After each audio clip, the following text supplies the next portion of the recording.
Welcome to D20 Deathmatch, Skypiercer. Long before the arena, before the Arbiter or his betrayal, long before Doug or even Gerald, before she was the Grandmaster, she was a warrior. Explosions around the city of Corthoon. The bells, the warning signs ring out from across the city. You all hear them. Overrun by a hostile force, the gates of the city are falling left and right. Fire and smoke fill the air as you all make your way towards the city center. You hear the sounds of horns ringing out, and you know those horns to signal the eastern gate is under attack. This gate is of vital importance to the city of Corthoon. As those horns blare, it's meaning imminent destruction for all those in the area. I need all of you to make me a dexterity saving throw. Oh my god. Already? Dexterity save. Let's do it. Ooh. 7 is a failure. 12 a failure. 21 a success. All right. If you failed, you will take 6 points of fire damage. Okay. 3 points on the success as fireballs rain down from the sky, launched from large trebuchets outside of the city walls. Just poof, poof, poof, explosions everywhere, knocking down the rubble around you, shaking your vision. Everything kind of blurry and tunnel visioned right now as you're making your way through the city. But you're no worse for the wear. Just a little damage off the top. But you're all veteran warriors. You've seen this kind of damage before. As you round the corner, Atalantos, you see a gang of soldiers in your way. These soldiers staring you down, looking you up and down. They've got weapons in their hands, swords, shields. What does it look like as you take them on, as you make your way through the city? What do you look like? What's going on? Holding up the shield, you'll see as they begin to watch as the fire begins to brim off the likes of their shield. They'll use it for protection and begin to look out and stare their opponents onto the battlefield. As they look down, they look around. Several warriors begin to surround them. And as they do, they'll begin to laugh in the face of danger as they begin to say, "You call yourself warriors? Then, Corthoonians, lay down your weapons. Rivals, come get them." And with that, you'll see as they begin to rush into the battlefield, all warriors in hand or weapons in hand, they'll begin to start lighting them aflame, lighting them with lightning and sort of strange cold energy. And with that, they'll pierce multiple enemies, almost skewering them like a shish kebab, one by one, tossing their heads to the ground and laughing as they begin to watch each and every one of their warriors, their family, their soldiers, their men take down everything left and right. As you slice Corthoonians, fall in on me. Perfect. As you slice through those bodies left and right, just heads falling over, blood splattering across the wall, lifeless husks just falling to the ground left and right. We cut across the city to Kaya as you're running into a market square. This is a place of business, a place where transactions are happening normally, food vendors and goods and services being rendered, people coming to sit around the fountains and to just enjoy their afternoons. But today, it's a bloodbath. There are bodies everywhere, tons of them dropping everywhere, the innocent screams ringing out throughout the night. What does it look like as you enter this square? What do you do as these forces around are still actively engaging in this combat?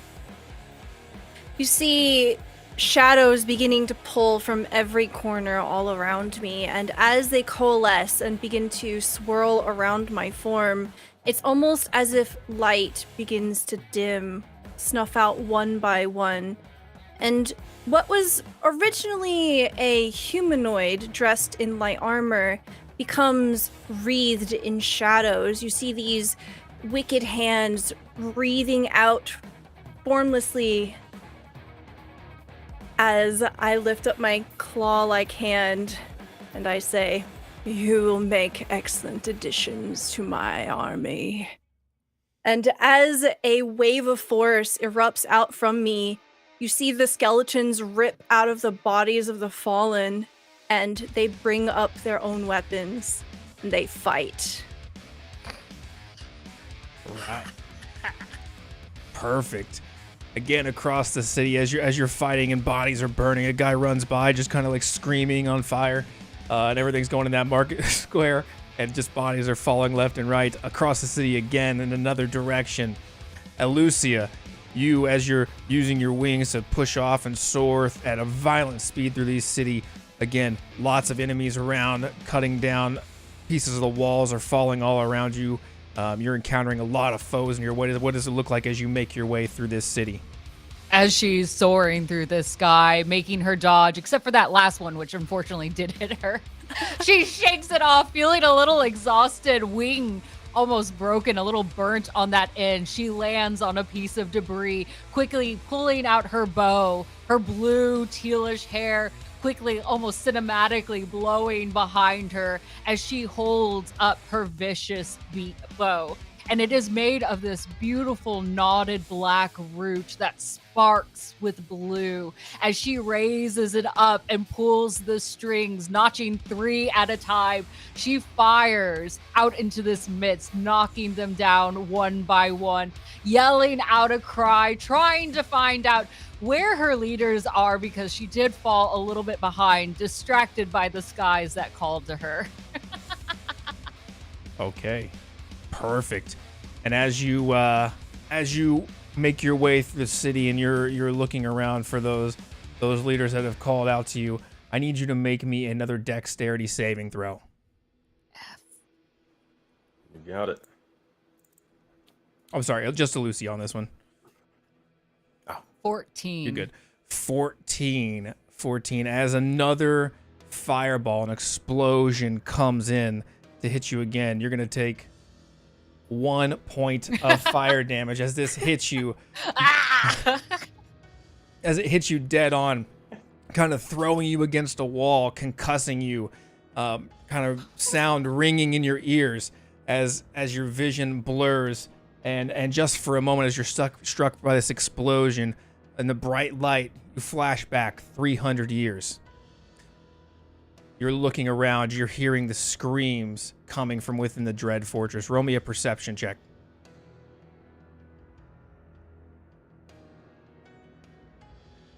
$11. Okay, with an 11, go ahead and roll me a wisdom check as well.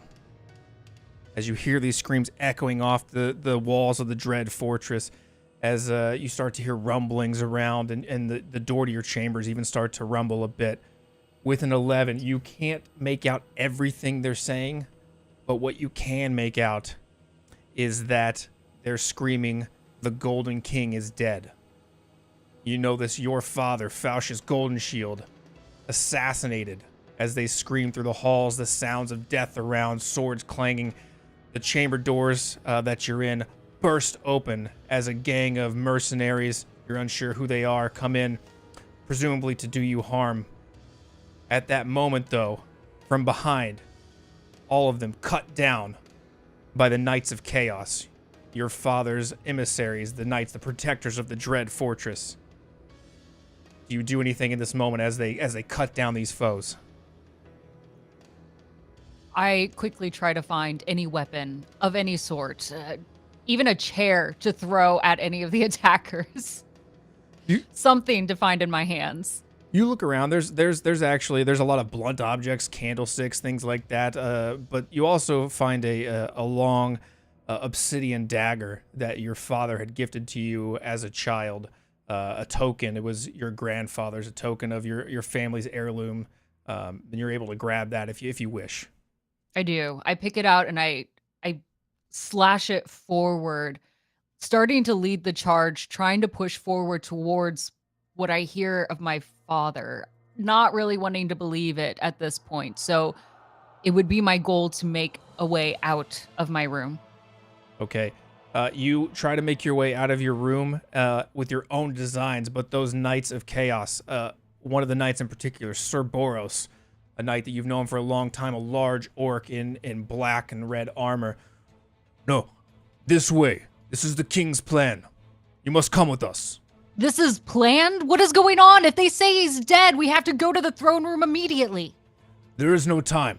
He planned for this eventuality as he physically escorts you down a different hallway. There's 6, 7 of these knights. They put you in the middle of them, and they're not going to let you go where you want to go. They're going to force you, blocking you in all sides. They lead you down into the Dread Fortress, down the hallways, as you hear the sounds of that chaos becoming less and less and less, as you find yourself before a large iron double door, 20 feet tall. As they push it open, it's a large ceremonial chamber that you may have seen once or twice, but it's usually reserved for different kind of situations, and it's not something you would necessarily be privy to all the time. What are we doing here? We can't be here without my father. I'm sorry to tell you this, but your father is dead. Then how do we open the doors? Only he's allowed to be able to do that. There's no time to stand on ceremony now.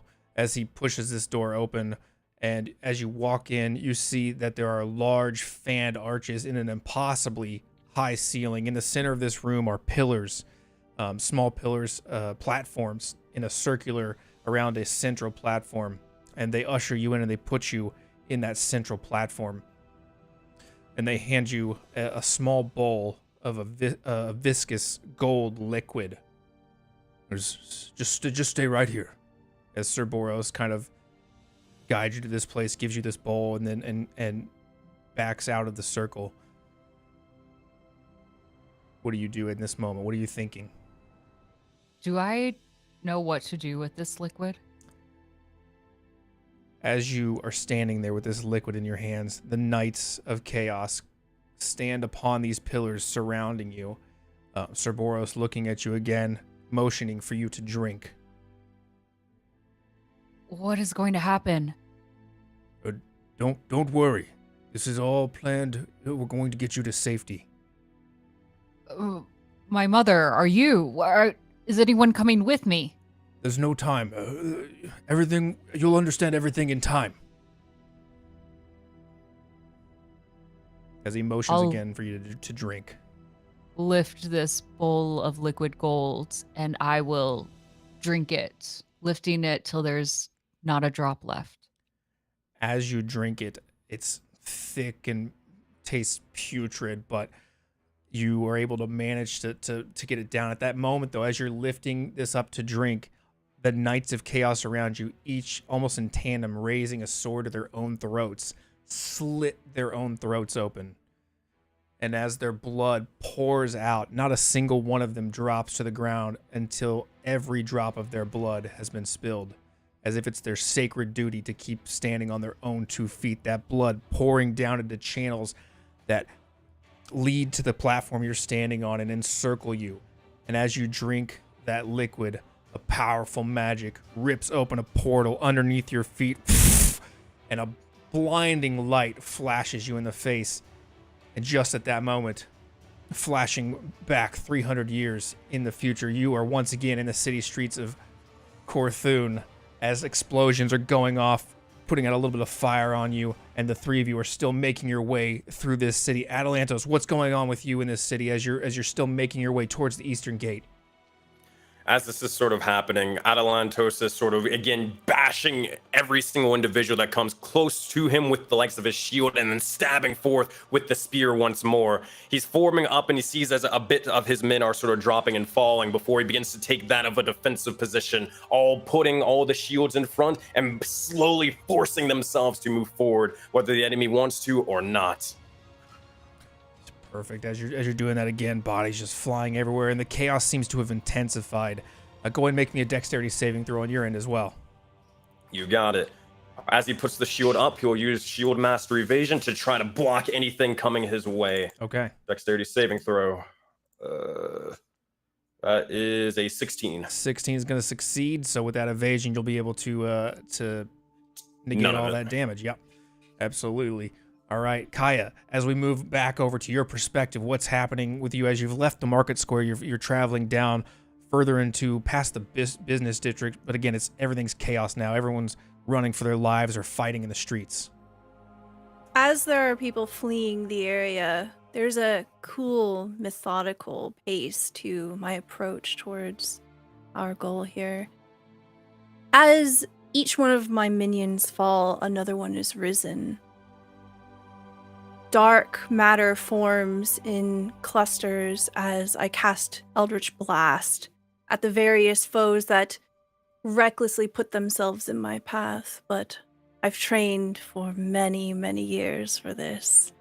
They are no match for me, and they will make themselves useful if they stay in my way. Perfect. So as that's going on around you, back to Elusia. Elusia, you wake up out of this vision, this memory of this past, of that night in the Dread Fortress that you learned of your father's death, and you were whisked away through that portal. What are you feeling, thinking as you move your way also towards the Eastern Gate, riding yourself, encountering more foes? What's going on? What are you doing? Disoriented and flustered, she stumbles over the rubble, no longer willing to fly, that wing feeling singed at that point, the feathers still smell of burning. She pulls out that obsidian dagger once more, rushing forward, yelling out for them, "Where are you?" Feeling left behind in this rubble, she catches just the small little left behinds individuals as they try to attack her, hiding behind rocks and fallen walls, and she'll stab at them, one to the neck, another to the knee, as she dodges and rolls, still trying to push forward, trying to find a mass, and then seeing a particular pathway that seems rather clear, oddly missing quite a few dead bodies. She figures that must be the pathway forward. Yeah, as those bodies just begin to pile up around you, and you're smelling the smoke, you're smelling the sulfur in the air, this putrid. And as you look around, you're looking over the city of Corthoon. Corthoon, once a pristine city of white stone with columns and aqueducts leading to ornate fountains. Masterfully crafted statues line the way as you make your way through. And of course, above you in the sky is a large singularity, a black hole that dominates the horizon. And as light is pulled from distant planets, into this black hole, into this void, the light streaks across the sky of Corthoon, giving it an ever-present feel of a sunset as pinks and purples and reds and oranges are cast across the white stone. And you, as the smoke clears for a minute, you see the beauty in the city still, even as it's on fire, as that color just emanates off this white stone. But you've found your way to the Eastern Gate, all of you kind of making your way from different paths. As you get to this gate, the gate itself still standing for the moment. It is a tall gate with a drawbridge on the outside, but you hear that sound on the outside, a distinct sound of a battering ram.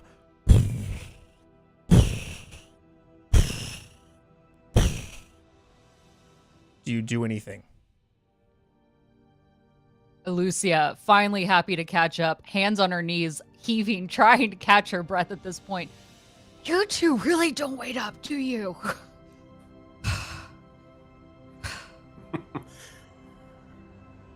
Well, I see that you are still breathing. Your weapon is still in hand. That means you can still fight.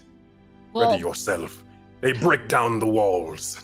God, how many battles have the two of you been into? This is a little exhausting, but she'll stand up straight and twirl her dagger in hand. I'll follow you still. Well, whatever comes next, this should be fun. I say as I'm picking brain matter and various viscous things from underneath my fingernails. Honestly, I'm surprised you let them get close enough that you would touch them. Oh, I do like it up close and personal. Get to see the fear in their eyes. Elusia shivers a little bit. Listen, when they said you two are legacies, I didn't quite realize what I was getting myself into. But they do say a hands-on lesson is always preferred. I would have to very much agree with that. You fight to forge your own legacy. It's a steep legacy waits. One more time, Atalantos. You got cut off there. Oh, you fight to forge your own legacy. Let us see what your legacy holds today. Just don't let me fall, and I'll keep going. All right, I'll see as he nods, begins to ready up a shield. I'll ready my bow. Okay. As you sit and talk, that gate begins to crack and splinter, and as it bursts open, you see a large figure stumbling through that doorway with an axe in hand or a scythe in hand, as he actually breaks down that door with his own shoulder, charging his head down into the wood. A large figure wearing the mask of some sort of raven or bird, a metal bird mask, says nothing, makes no sound as he stands there with this weapon in hand, just breathing. You see his chest rising up and down, but makes no sound, seems perfectly at ease as floods and floods of other enemies also pour in to this gate, and they go down various channels to the right and past you. More of your own battlements and soldiers from your own forces rise up to meet them in this space, as this place becomes just another battlefield, as the three of you now are staring down this large foe in the midst of this chaos, in the midst of this battle. You're about to do combat with just the four of you as the chaos surrounds you in every direction. And as more and more of these enemies pour in, a small band dressed similarly to the larger gentleman pour in behind him. And as they ready their weapons and start to charge you forward, he puts out a hand with one hand, and at the same time swings the back of that weapon, just smashing this guy's head against the wall, just crushing his skull, as he is signaling to his compatriots that this is his fight, signaling them to stay back. As you three... I think we'll let the armies do what they do best, but perhaps we have found our focus fight. Wouldn't you agree? This should be fun. Come, Silent Warrior, tell us your name so that we may know who it is that we will defeat today. As you call out to him, literally standing almost motionless. If you didn't know any better, if you didn't just see him burst through the door and kill that guy, you would have thought that he is just this statue, just almost a monolith standing 12, 13 feet tall. It's just huge. As Maybe he doesn't have a mouth. I mean, look how small his head is compared to the rest of his body. Something has to be missing there. Give only about 2 minutes. His head won't be missing entirely. Set that timer. All right, any of you want to do Very anything? well. Prepare. As he's giving you the time to prepare, he's standing, almost waiting for you all to make the first move. Anything you want to do in this moment to prepare? I pull the shadows all around me as I enter my form of dread. Okay. What does that look like as nice. these shadows form around you? What is this? It's as if you take the void of space, nothingness, a vacuum, and you shove it into a compressed space, and you take a wicked weapon, something serrated, something very foul. You cut it open, you yank out the threads, and that is what Kaya looks like. No longer a humanoid, something other, something hungry and empty. Perfect. As you take on this form of dread, and just even though you might have seen it before, Atalantos, Elusia, even still, it's chilling almost as this feeling of fear and dread just kind of washes over the entire area. The figure at the gate seems unmoved by this change, still standing like a statue, like a monolith here in this moment. But I need all of you to roll for initiative. Let's go. You got it. Woo! 17. 17 Wait. for Elusia. Where's the initiative button? It's the fist icon in the top right In Foundry, in Foundry. Yeah. where the chat log roll dialogue is. Just above that. Aha. Oh, Got it. Hiya. Sick. That's fine. All right. 17 for Kaya, 17 for Elusia. The cursed Juggernaut, a 16 in Atalantos with a 6. Kaya, as this figure still stands here, resolute, you were the first to act in this combat. Oh gosh. Okay. Kaya will cast Spirit Shroud. I'm sorry, you have to forgive me. No I'm worries. new to Foundry. All good. Spirit Shroud. Should be under spells on that sheet. Okay. So as I call for the spirits of the dead, you see shadows beginning to pull up from the ground, forming in these black drops of condensation. And as this shroud begins to swirl around me, I prepare an Eldritch Blast. And as I throw it out, you see that these drops harden and they turn into little needles. So that will bolster my damage an extra 1d8 if the creature is within 10 feet of me. So I'm gonna have to get a little closer, but I'll wait on that for now. Okay. What? He doesn't look huggable to you? I will hug him when he has fewer hit points. Eldritch Blast! Oh. 27 damage as this dark energy forms between my palms. Shooting out, it shifts and manifests into the shape of a skull, and it's gaping, and it crashes into... Where's the armor? Eldritch Blast. Yes, you are. That'll hit. Okay. Sorry, that will hit.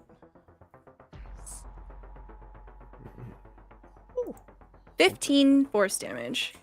Okay, as you deal 15 points of force damage, it all seems to apply as you reach out and strike this foe again like a statue, motionless. Even as you strike him, not even a flinch, didn't move even a centimeter. As you can see, the damage dealt to the flesh does not care. Fascinating. I'll have to get a closer look on my next turn. That'll be my turn.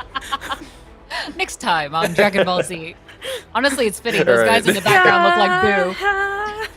Tell me that's not Boo Il in the background. Pink bubblegum Boo, Boo. mess you up! Right. Don't worry, you're just going to be forming a spirit bomb for the next 4 or 5 episodes. Good lord, no, please. Corthoon, give me your energy.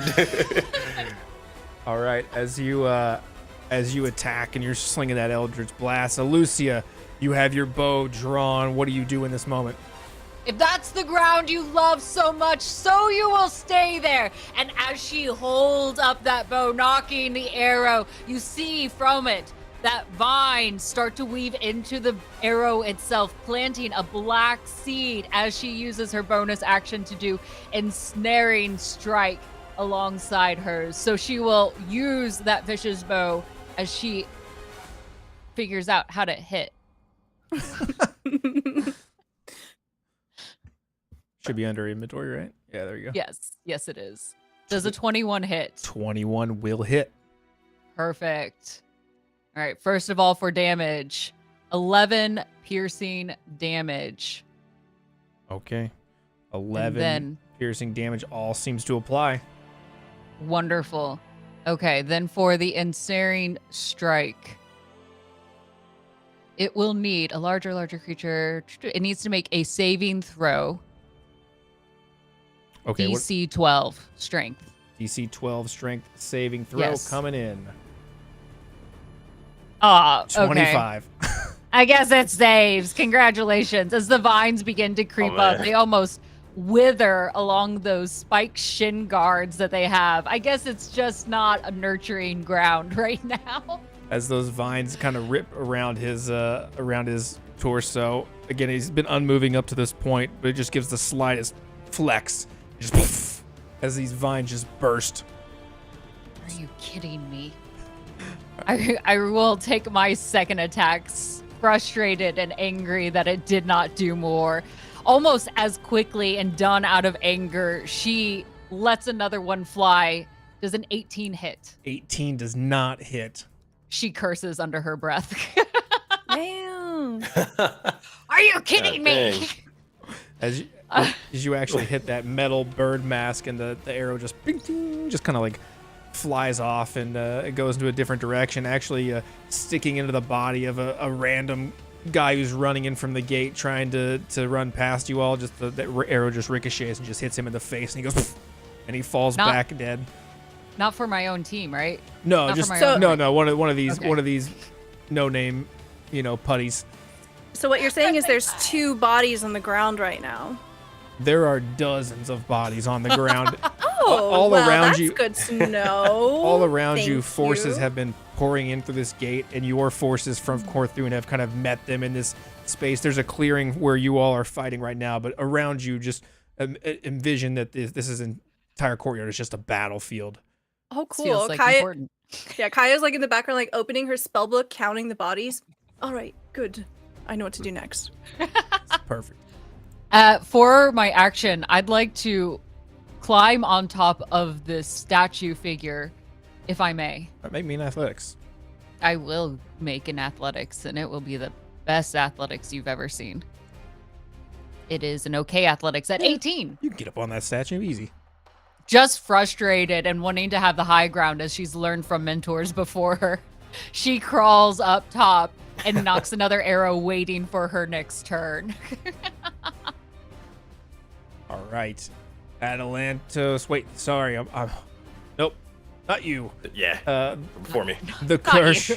cursed Juggernaut, standing resolute here, finally shirks off those vines, starts to make a move, looking over at you, Elusia, and actually at the end of your turn, it's going to use a legendary action as it starts to move.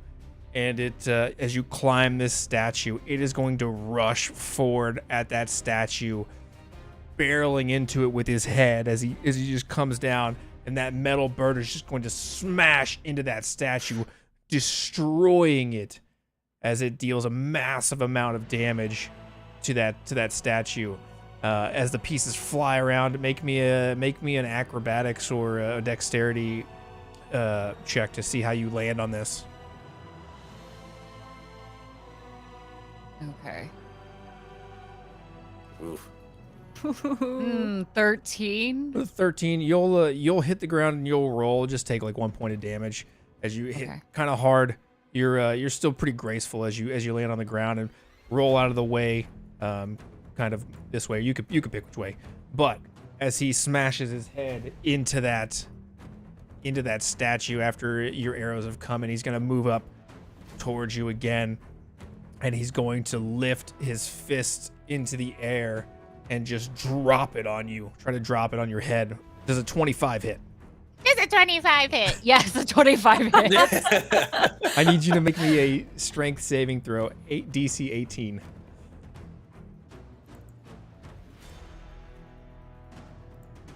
Boom, 23. That's a failure as that What? fist comes down. Oh, 25? 25. Sorry, thought you said 18. Sorry, you did. Okay, I was My like, bad. I thought I My made bad. it. Numbers is hard. Yeah. Don't worry. You save. Math is hard. So you'll take 5 points of bludgeoning damage as that fist drops down, just right kind of catching you on the shoulder almost, and you feel the weight of these fists, and it almost buckles your knees for a moment, but you remain standing resolute as he's going to raise his fist to hit you again.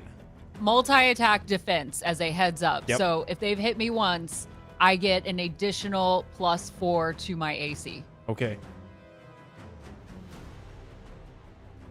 19. It will not hit. 19's gonna miss as he brings that fist down again, slow in his movements, lumbering, slams it down. You're able just to sidestep it, but as it goes past, it just destroys the ground at your feet as it crumbles and cracks, and in the wake of this statue being exploded, the dust and the particles are all in your face, in your eyes, as you're breathing in this white stone that makes up the city of Corthoon. I do not flinch, and I allow those wings to allow that dust to move, creating my own space here, knowing that I am going to be just as unyielding. All right. It may be flat as a pancake. I don't know. He is going to. That is the end of his term as he uses his legendary action to smash into that statue and bring down his fist on you. Our history. Sorry. All right, Atalantos finally, after this Juggernaut smashes in to this statue, you have the floor here. You got it. So as this is happening, he'll look over towards Kaya and will begin to yell out and say, I require an army, for an army will bring down this Juggernaut. And as that, they're kind of mentioning, hey, I need those necromancer abilities coming on in for some undead. I got an idea for this. As this is happening, he is going to... Now you tell me how crazy I can get with this. I can hold an action, but can I hold a bonus action? I don't see why not. Sure. All right. I'm gonna hold a bonus action for if Kaya ever begins to start raising the likes of the dead. I have something for this. But in the meantime, there's some dude literally in the face of one of my allies and one of my companions. I don't like that. So Atalantos will begin to bang the likes of his shield with the spear, and will start glowing with this strange, almost divine energy as he rushes over with the fury in his eyes. You'll see as he stabs forth and is going to try to shove this individual off. He will make his attack roll. It's just going to be with the spear. Okay. And as this happens, we're going to keep it simple for this turn. There's bam, bam. That is, first one's not too good. That's a 14. It's gonna miss. Easy enough. You see as he strikes over with the spear, he strikes into him. He's able to hit him, but he's not able to put enough force into the strike. He yanks it back. A worthy opponent. Let's see about this. And he is going to just thrust even harder with the likes of the spear and just almost pierce toward the likes of his head, almost kind of towards the neck. For your attack, let's see if it's any better. Ugh, the League of Rashid still is in play. 14's not going to be able to do it. Yeah, still doesn't do it. As you both times as you strike that spear into him, this flesh is resilient and the helmet is strong. It's almost as you stick it in, the staff of your spear almost bends up a little bit as you're just not able to kind of get that leverage you need to pierce that skin. All good. He'll just see that, oh, if that means the spear isn't strong enough for now, then it will be in just a moment. And he will begin to kind of just, if he can, sort of force himself to be in front of the likes of Elusia for a second, if he can. And he's just going to kind of put his shield in between them, right? Yeah, absolutely. Happily. That is his, or he will just wait with his readied bonus action and be ready to go. All right, perfect. All right, end of the first round as we get through combat here. Kaya, it is now up to you. You see all this go down. You see the statue exploding in your face. I lift up a clawed hand and brush the dust away. You better make this count, Atalantos. I'm gonna need a tea break after this. And as I lower my hands, you see those needles begin to drop with gravity, piercing into the bodies of several creatures around us. I'm going to choose the ones that either look really hot or they're like super strong looking with the extra muscles, please. So I will cast Dance Macabre and raise 5 zombies. All right, zombies, good choice. I hope this is just like a Mass Effect of massive seduction. Just Oh my god. Rippendales has come to fight. Yeah, I just start tap dancing. Like, no. You see Kaya spinning in a circle, and as the energy is shifted, you see that dark essence essentially lights up their eyes. And as they rise, I tell them, it's time to play. And I'll use my bonus action to attack. Okay. All right. So question mark? Yeah. Well, Sensei, your thing. Well, as before you begin to attack, you'll see as Atalantos has everybody where exactly they want to be. Playing chess in the likes of his mind, he's got the individual's attention. The zombies are surrounding him. He will begin to flip the spear and stab it into the ground. And you'll see as it begins to start coursing with a little bit of a necromantic energy for a second.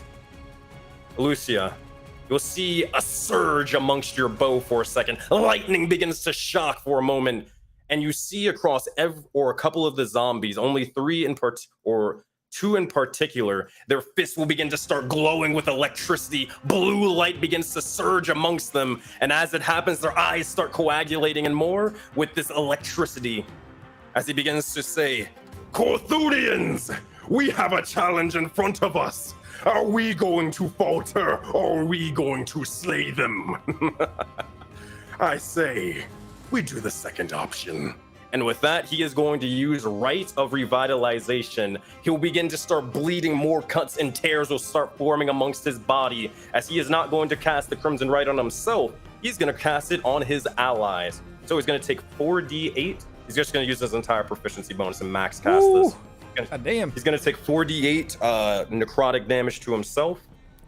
So that's going to be 16 points of damage to himself. And he's going to be concentrating on that. All of you guys now have electrical, only the two zombies, you, Elusia, and myself will have the electrical damage added to it. You get an extra d8 on your strikes. Yes! Which 2 zombies did you want to have electrified? Let's get the 2 from, let's get the 2 right here. Let's get the 2 right there. 2 right there. All right. Those zombies are electrified. All right. At a party. This is turning more and more Dragon Ball Z, y'all. Yes. Hey, man. All right, that will be that's his ready to action. Okay, that's your ready to action. Kaya, did you have anything else for your turn? The zombies go on your initiative, correct? Yes. I will move a little closer. It's time to get up close and personal. But I will stand over here, so there's a zombie in the way. All right. Perfect. These 5 zombies, then you want them all to attack simultaneously? Yes. Okay, perfect. I'm just going to roll these individually. Oh, the first one's a nat 20. Oh. There we go. That Crimson Right gets doubled on top of that. Hell yeah. That guy gets a name. Or woman. Whoever they are. They deserve a name. Kaya, name them for us. Another nat 20! Oh, yeah! Listen, I've been doing this for a long time. I know how to pick the good ones. All right. Nice. Name generator. Come on. Yes! 3, Oh, 4. So man. one of these electrified zombies will get that crit. 3 of these are going to hit. Come here, let me roll this damage. We got 12 and another 9, 21, and then only 3 on that one. Okay, 25. And how much is the Crimson Right? So it's a d8 for the damage. Okay, D8 for the damage, so 25, and it's doubled, right? So plus 12, yeah. so we'll do a 37 points of damage from your zombies. Oh my gosh. And in case it matters, the damage roll does get my spellcasting ability modifier, Oh, which is okay. a 5. Which is a 5. This Okay. one guy. We have You you, know what? surrounded. That will add another hit and a glancing blow. So 1 for half damage and 1 for full, actually, with your extra +5. So that's 6 more points of damage on 1, and then 1 more. So 7 more points of damage as you keep the zombies come and just claw into this this figure who just seems immutable still, even as his flesh is torn and ripped apart. Just seems completely unbothered by that. All right. Hot. Yeah, right. Did you find those awesome names for our hot zombies? Oh, Oh yeah. Do they have names? Chat says one is Kevin, and the other is Ender Dan. Ender Dan. Yeah. Dance. I like it. I like Love it. All right, perfect. As these zombies come in here, a couple of them electrify. As you look at the electrified zombies, they're literally just crackling with electricity as they slam into him, in the kind of the metal pieces on his armor begin to crackle and spark, and even a little smoke comes from underneath the this metal helmet as it just kind of pours out as he starts to take a pretty good chunk of damage there from those zombies. All right, Elusia, as this is all going down around you. Actually, sorry. No. Oh, okay. Before that, at the end of Kaya's turn, he is gonna take a legendary action. Ah. I don't like that. Yeah. Is this a group vote? We vote no. Normally you don't get to roll for this, but I'm gonna let you guys roll. Atalantos, Elusia, make me a dexterity saving throw. You said a dexterity saving throw? Dexterity saving We throw. are the Senate. Yeah. The council so says funny. no. Let's see. Dex saving throw. I need to change my dice. Yeah, 10 to those 10. aren't great. Going to be a failure. Elusia, what was yours? Dex saving throw. Dex is save. 16. 16 will save. You'll take half damage as he once again puts his head down and begins just from a dead sprint and unnaturally fast. Where did this go? Hold on. All right, well, it won't roll, so let me just go ahead and do this manually. Then no damage. No, there's still damage. I feel like I'm that person, like when your credit card doesn't work, I'm like, is it for free? I'm that person. Oh 54 Oh my God. points of damage. I'm sorry, what? 54 points of damage, half for you, Elusia. That is 27 points of damage as he puts his head down, and the both of you are scattered as he charges forward. He charges into this wall, slamming into that wall. He's actually going to take a couple of points of damage himself as his head kind of slams into it full speed from a dead sprint. Just unnaturally fast, no lead up time, just sprints, and a couple of those zombies are going to get attacks of opportunities. Yeah, Got it. baby. Get Oh, up. So that one will Here's miss. 3 evasion, half. That one will miss as well. Okay, you're going to half yours as well, so 27 for you as well. Yeah. Kaya, you have Warcaster, right? So I think that you I get an do. attack of opportunity as well if you'd like. I do. All right. I will lob an Eldritch Blast. Okay, yeah. Kame. I'll stop. I'll stop. No, you're good. Keep going.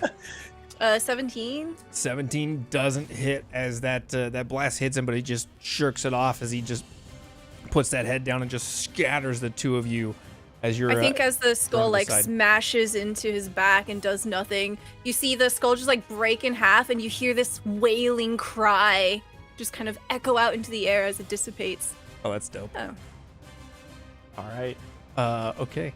As he runs through that, now Elusia, as you are thrown off to the side by his massive shoulders.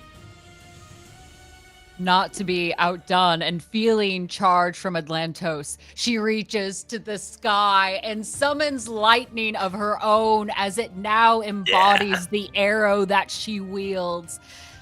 Perhaps this will do a little more. As she is panting and heavily hurt herself, she knocks that arrow. Please hit, please hit, please hit.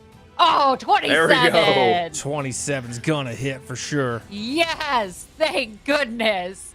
All right, the target is going to take. I need them to make a dex saving throw 12. Let's start with Dexterity saving throw. He is more dexterous than you would think. But apparently not today. He is that. going But to not use. today. Not today. He is going to use a Nope. legendary resistance to succeed. No, you butthead. I'm sorry. I should take that back. I'm sorry. I should have held my tongue. That's okay. That's fine. If is this Oh, this man. is you know, if you want to die, this is how you do it. No, it's we're only okay. an hour in. Yep. Right. Yep. So it's still going to take 2d8 of lightning damage plus, Okay. though, half of the 1d8 that I get from Atlantos. Okay. Mm. So what's the total on that? You just 8 plus. I should have just rolled 3d8s, but I didn't. An additional 7. Which one's half? 15. I already rolled half of the 2d8 Oh, because okay, it yeah, should have I been gotcha. 4d8. Gotcha. I already cut it in half for you. Okay. Gotcha. So 15 points of damage coming in there. It's a legendary butthead. I just saw that. For flavor, I'm just gonna shoot straight between those butt cheeks. Give him a shocker he really needs. Give him a shocker. Oh man. Listen, you gotta hit him where it hurts, okay? He's gonna have just like a little lightning arrow just shocking his butthole. I'm gonna aim for my second attack now. Okay, yeah. Does a 15 hit? Does not hit. I'm too obsessed and laughing over my butthole shot. I'm sorry. I'm thinking that you need maximum damage on those dice, right? Because Yeah. that was good flavoring. Yeah, that was pretty good. Yeah. Advantage, his butt's facing towards me. As your There's DM, nothing as really your DM, I'm guarding gonna it, you say know? no. How's Okay, that? fair How's that? enough. Dang. That's okay. It was worth a shot. Oh Ah! God, get out of here. There it Bye. is. Can I roll to hit the DM on this? Like, if I hit, then I get it? Just kidding. All right. Elusia, anything else for your turn? I'm not in range, am I?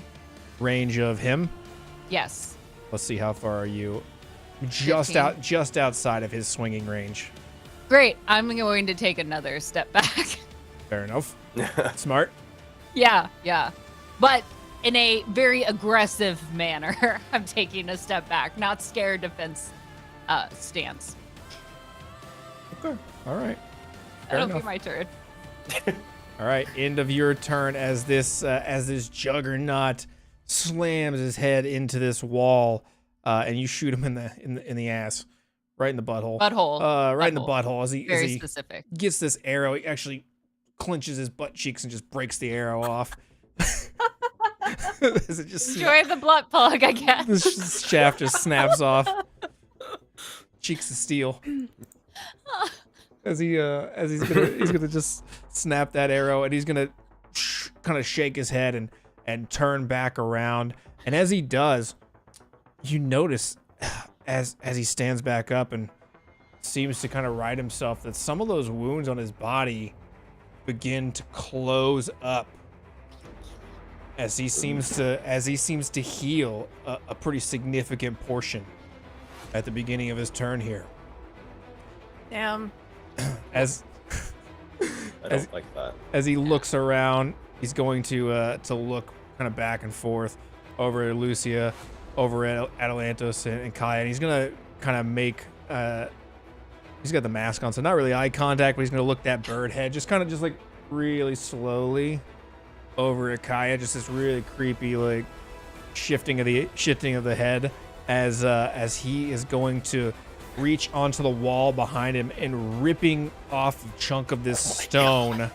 He is going to, in his fist, it's magically going to form into a spear of stone as he's going to look at you, and he's going to throw a scything shrapnel right at you. I need you to make me let me see what the save on this one is.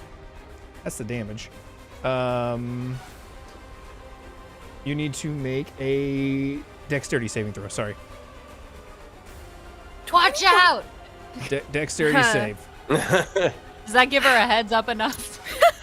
Kaya just kind of like turns and like you hear her high heels clicking and she's like, did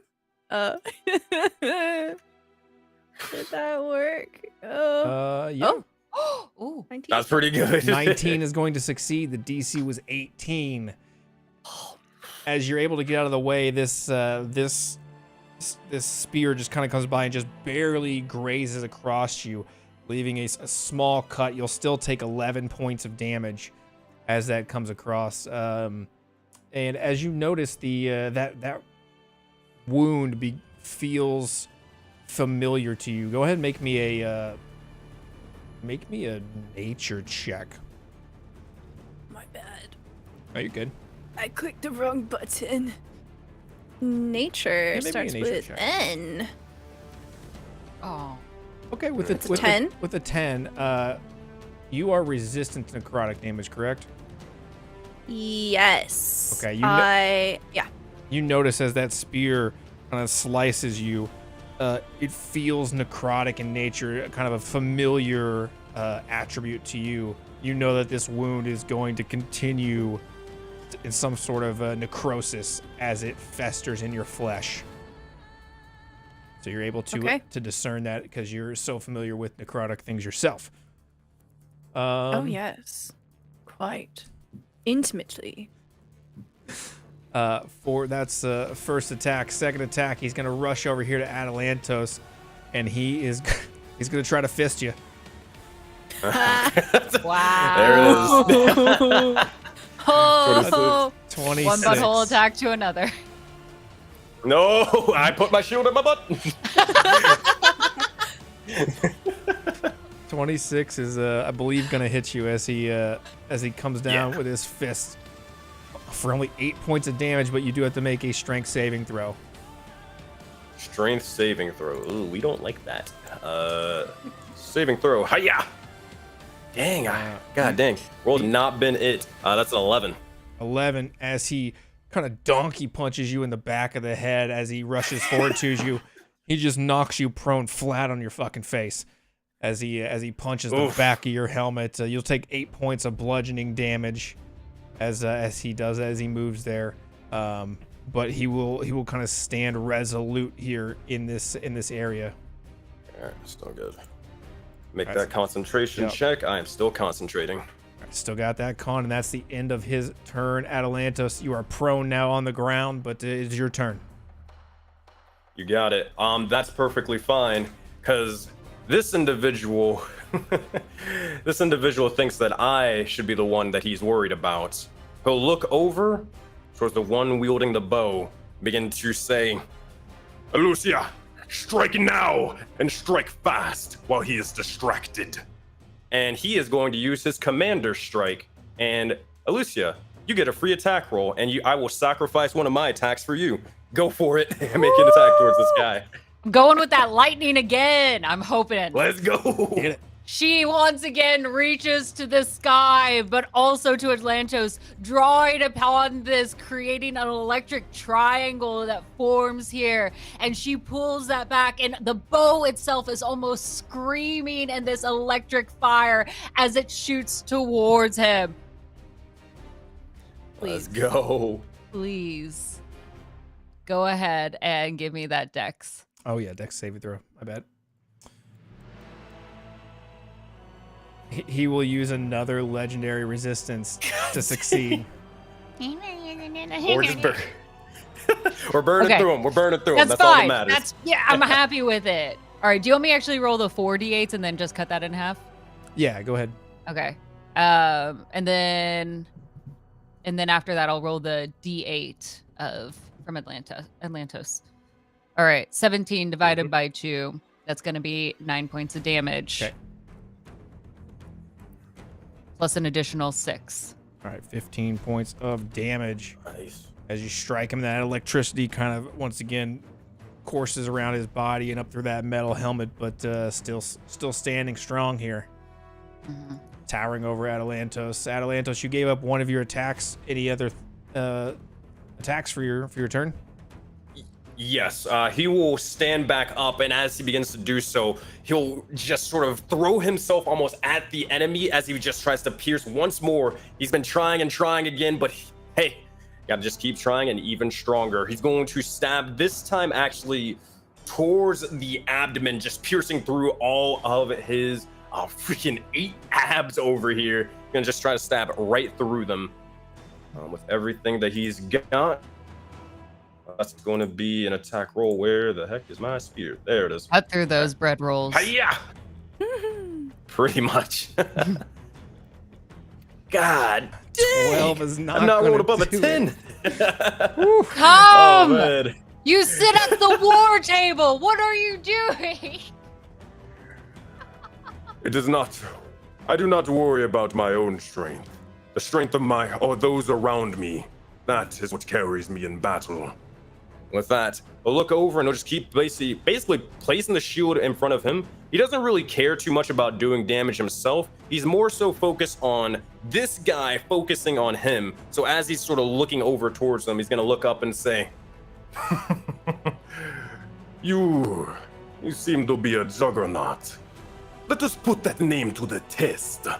And if he can, he'll taunt him. He'll taunt him to make him hit him. He doesn't care. That's his turn. That's all he can do for his action and bonus action. He's already got that stuff. Yeah, that's it.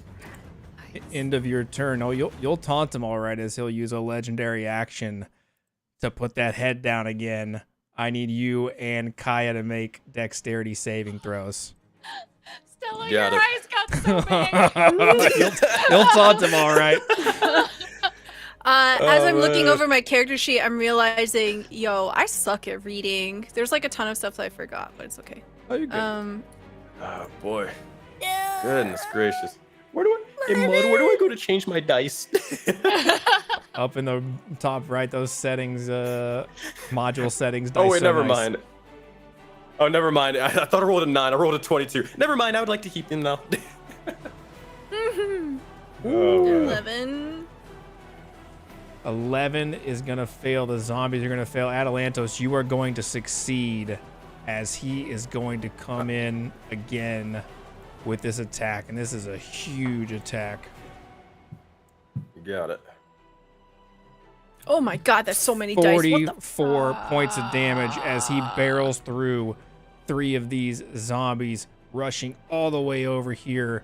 You all make that dexterity saving throw. Not even able to get that opportunity attack because he just busts you off. 44 points of damage coming into Kaya, and for half. Actually, you succeeded, so you're gonna use evasion.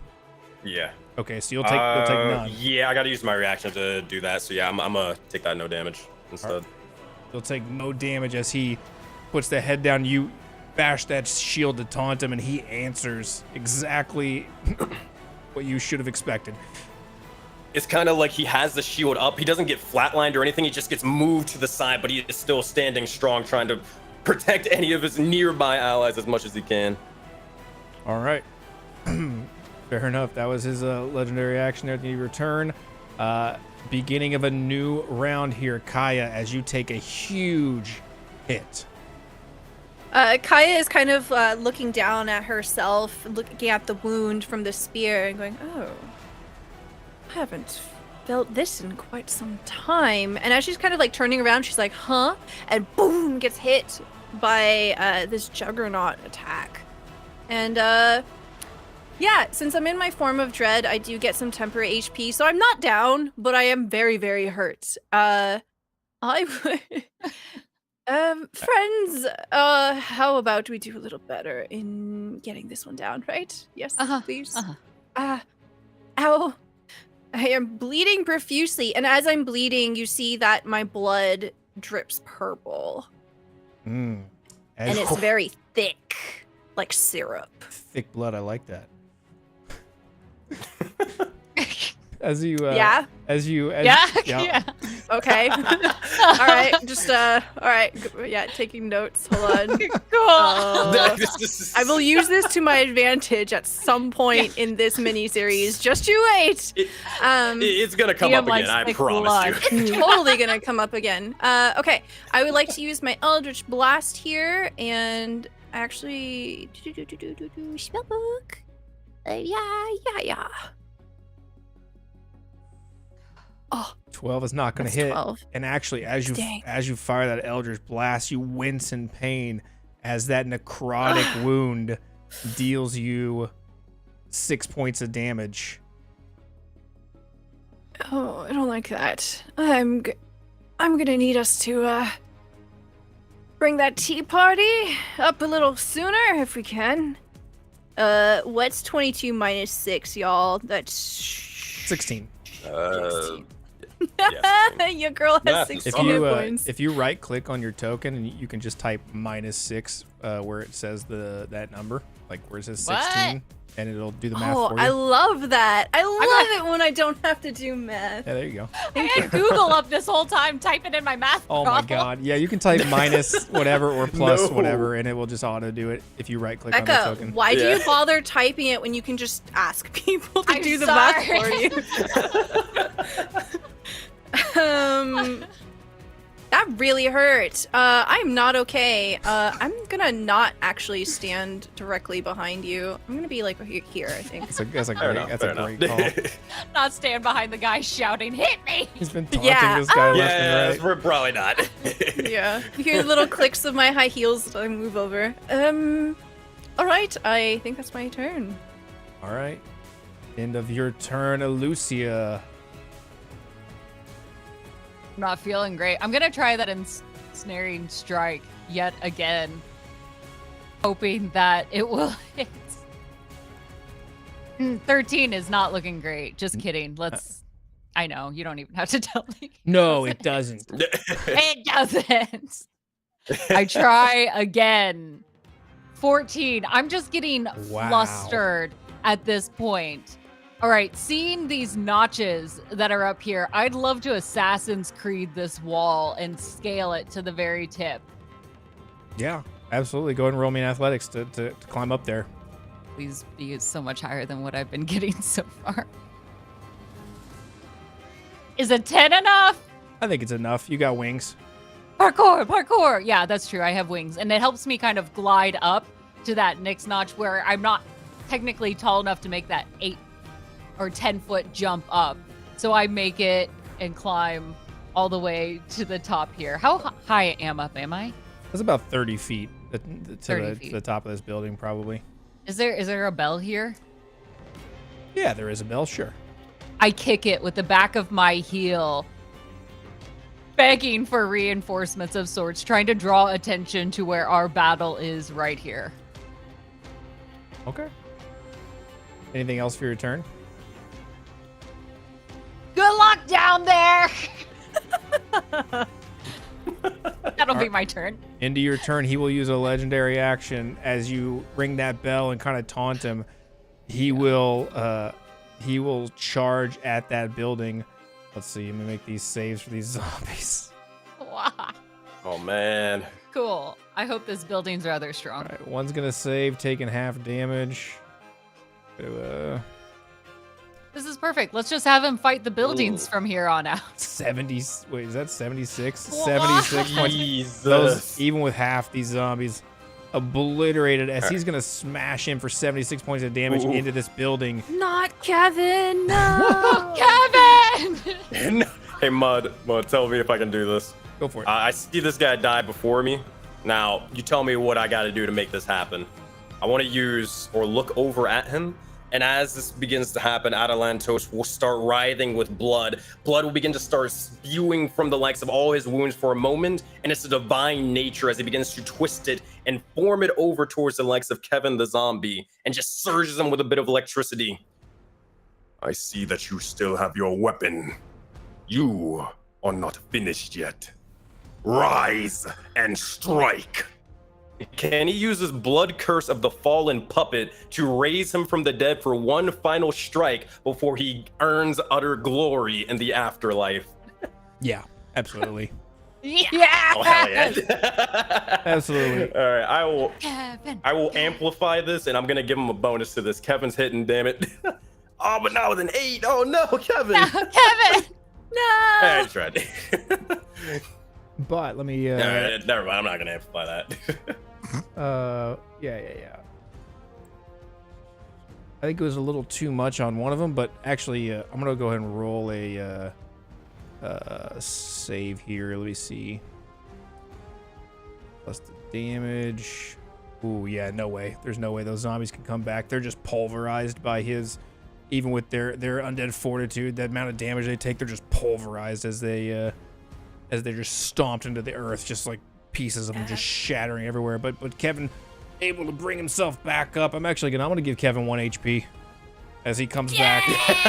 Yeah. As he comes Let's back, go, Kevin. makes that swing at it. You know what? Fuck it. I'll give him advantage too. Yeah. He's well Okay, loved. never mind. I tried. Oh. Oh my god. Never mind, I Kevin, tried. please. Wait, a 10 doesn't It takes hit? like an 18 to hit. Yeah. 18. What about doesn't his hit. ankles? 18 to hit this guy. There's no way I can do it. That dude is wearing like, sandals. amplify it. Kevin's just trying to aim Oh, for his man. ankles here. He's trying. Flip a coin. Atalantos will Flip a coin. Okay. We are reaching, Flip a y'all. coin. We really are. Are we desperate? Yeah. Flip a coin. You didn't call it. You know what? I'm gonna 1 point of Oh, damage. okay. My bad. Flip it, then call it. I see the trick. Smart. Oh Smart yeah, man. my bad. All right. You want me to call? I'll do it again. Yeah, go ahead. I'll Call roll it. a 1. All right, 1. Fuck you, dice. It's a 2. Kevin They don't. claws. The dice want what the dice want at this point. Kevin's arc has been intense this Yeah. session. The rise and Atalantos fall. would. Okay. Yeah. Atalantos would just say one final thing and just says, "You had the heart of a Corthoonian. Live on in the afterlife and find whatever glory that was." That's his turn. Oh boy. All right. As that goes through, Elusia, that was your turn. Make me a dexterity saving throw as he smashes into this building. I'm gonna roll for that bell too. Okay. 18. Okay, yeah, you're able to kind of dodge out of the way with your wings to the side, kind of helping you to fly out of the way as the bell in this tower actually comes loose and crashes down into the bottom, and you see the front door of this place just explode open as more dust fills the air as pieces of this building start to crumble again. All right, but you're still chilling up there. You're good. As All right, Elusia, that was the end of your turn, I believe, right? Yes. Yes. This Juggernaut, kind of after pulling his head out of this the wall, he puts his head straight through the wall of this building. As he pulls it out, he can't get to you. He's gonna turn. And Atalantos, are you still taunting him with that shield? Oh yeah. Okay, so then he's not even gonna. Kevin's gonna get an attack of opportunity because he's not gonna charge this time. He's just gonna run right at you. Kevin's gonna hit. Kevin! 21. Yeah, my boy. There we go. He also gets the D8 from the D8. Crimson Right. Yeah, so A little better than the 3 points of damage. And then the plus Hey, 5 It's for me. He's Yeah. trying his heart out. That's all that matters. as Plus, plus 5 more. Yeah, for me. Oh yeah, okay, yeah. Oh yeah, don't- that's right. Yeah, That's right. As he Heck gets yeah. hit, and you notice as he pulls his head out of that wall, that once again, it's gonna look like his wounds are closing up, as if he's healing mid-fight here. He's gonna walk up to you, Atalantos, and he is going to raise for the first time this large scythe that he's been carrying, and he is going to swing this at you. 28 to Ooh. hit. Oh yeah, bring it on. All Ooh, right. This is gonna be rough. That is 17 points of piercing damage, and your speed is reduced by 10 feet until the start of the Juggernaut's next turn. Ooh. That's his Alrighty, first hit. He's going to hit you again with it. Natural 20! Ooh. Oh boy, oh boy. Woo! Natural. Go ahead. As this is kind of getting, or as this is happening, he's getting struck left and right, and he's happy about it. Atalantos, he is thrilled by the likes of combat. Whether there is blood being spilled on the ground, whether it is his or his enemies, he will begin to look over and yell out, "Tonight we dine in hell." And that is, well, that's gonna hit him with that nat 20. Nat 20 coming in for 43 points of damage as your speed is reduced by another 10 feet. Ooh. Oh boy. All right. 43 is gonna be. Oh boy, I think that Crimson Rice is gonna drop, but we're gonna see. All right. It's gonna roll it one more time. That'll be a tough one. Yeah, it's gonna be tough, but we'll see. We'll see. Yeah.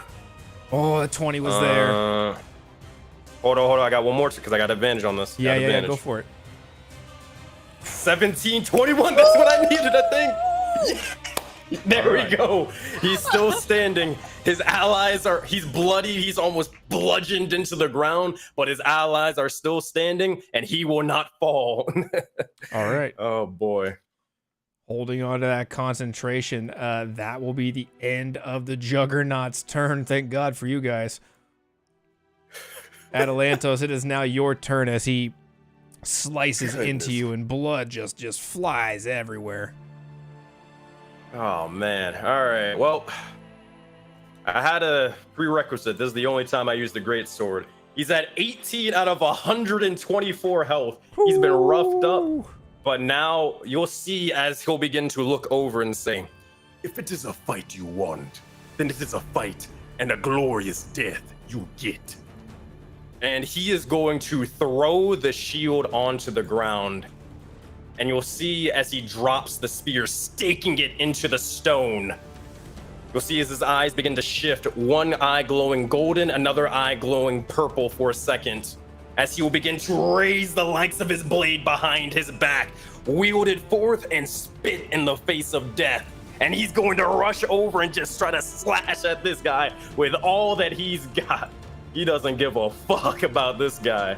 All right, he's gonna use his bonus action. He's gonna light the sword with flames or divine flames, and that is his go.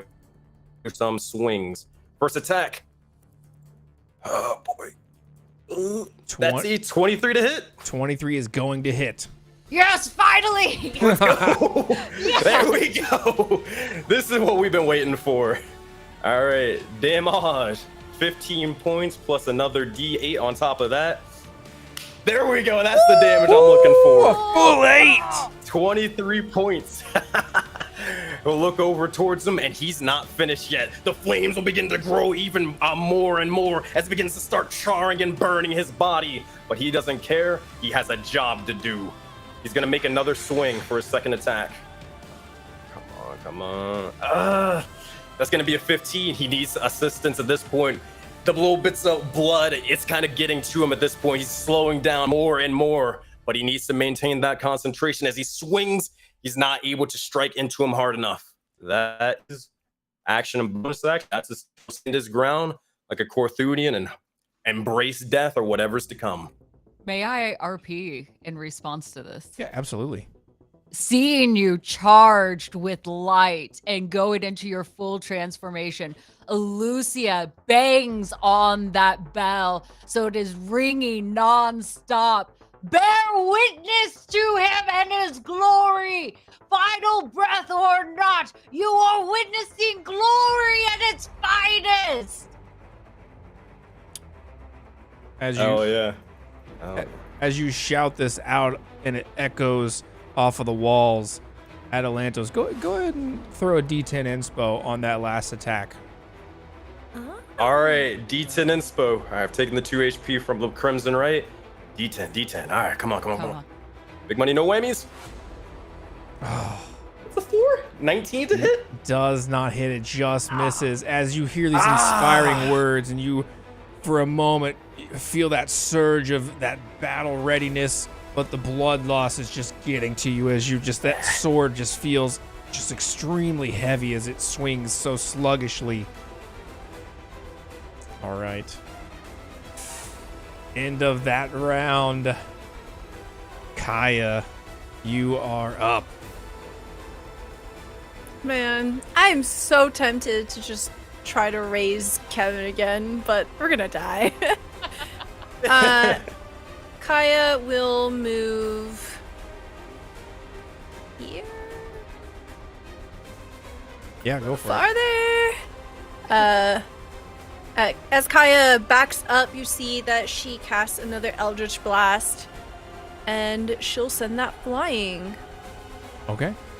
And this one seems supercharged. You see that as it hurtles through the air, it begins to grow wider and wider. The jaw unhinges, and the teeth are serrated. This black skull of void and smoke.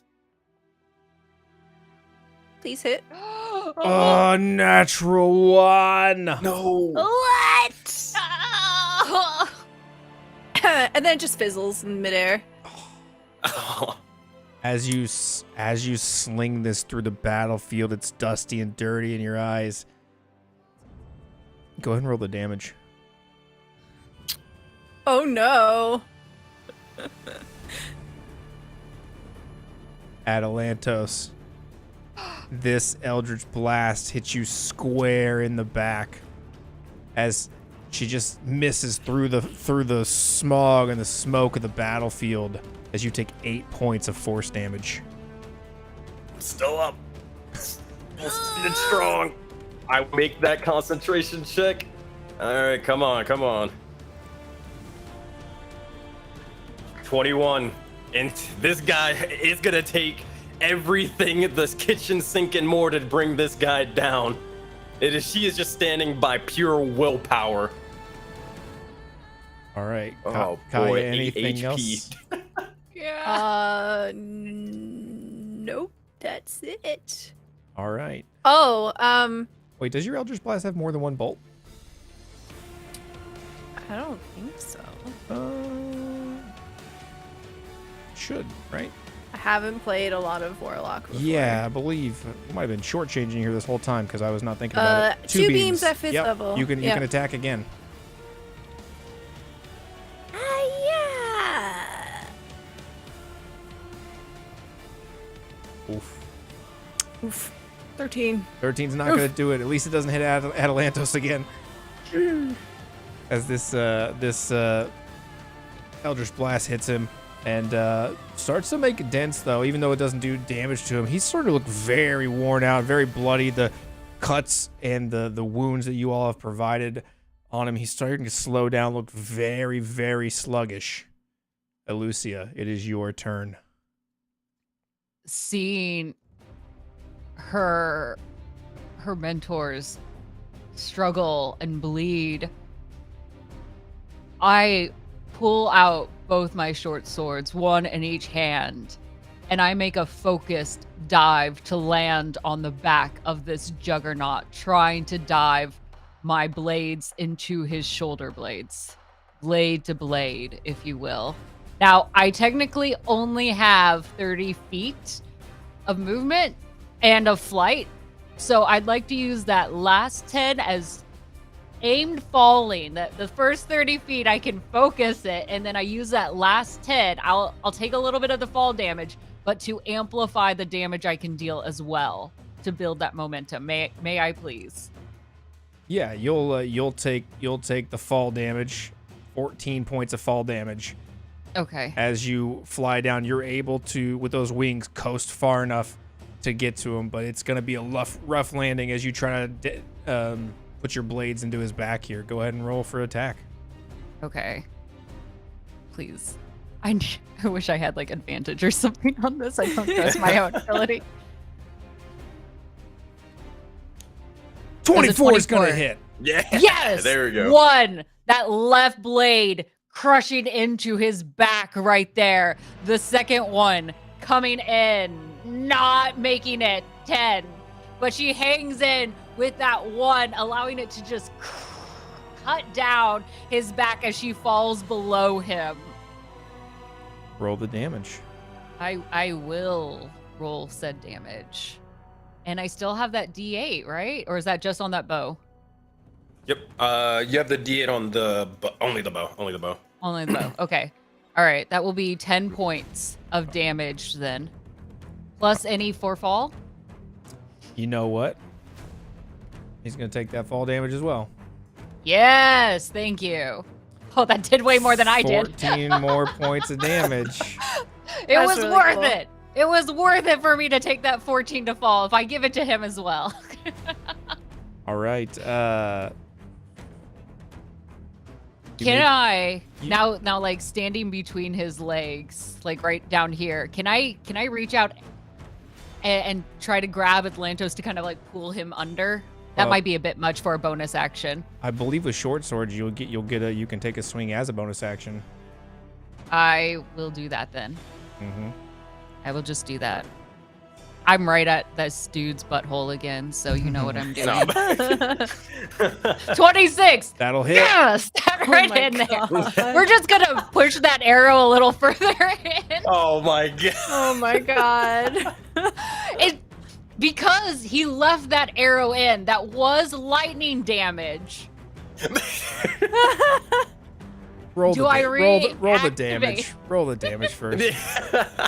Becca, you're amazing. That's 6 is points on great. my own.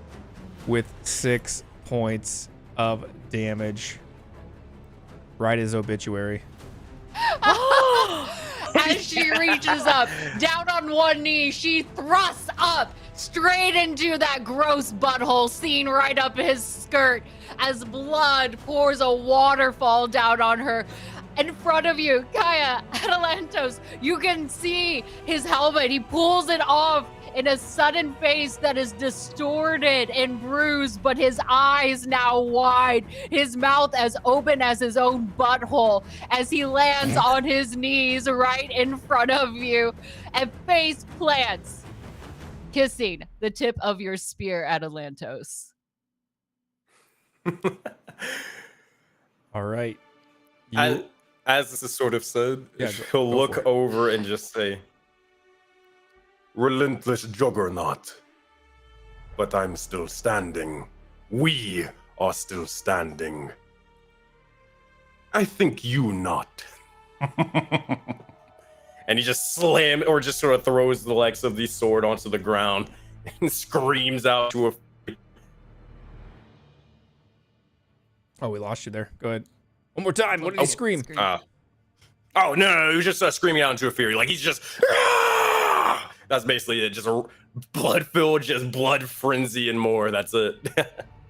Perfect. As you cut him down and he falls down, he just poof, hits the dirt with a large thud, and the smoke kind of rises up. The battlefield begins to clear as you look around, and your comrades in arms start cutting down, slicing down all of these foes around you. The three at the gate who still remain, who were kind of his honor guard, seeing their champion die in such a brutal fashion, they hightail it out of the gate, running away. As they do, archers from up top of the walls cut them down with arrows as they fall down, and this river of blood now, the bridge and the moat outside of this wall now just red with blood as it has become thick and almost viscous even. As you hear across the city the sounds of bells ringing once again, victory bells this time, as across the horizon you hear the champions of honor scream, "For honor!" as you just hear this echoing across the city, as victory has been assured here in Corthoon. You all covered in blood in this square as things begin to settle down. You are now out of combat. And with that, we will take a 10-minute break. I walk up to the party. I'm like, I think it's time for that tea break. I am quite spent. Yeah. Bleeding everywhere. I can't feel anything in my body. Oh, that's not good. It's not good. Wait till you heal, till you want to start feeling again. These wounds will hurt a little bit more than you'd like. Very well. Kind 10 of like minute- leaning over, looking at the butthole. Good work, Elusia. Thank you. This way, technically, the body could be salvaged. For what? You'll have to find out when we come back from our That's break. right. All right, we'll see you guys in 10 minutes. There we Get go. out of here.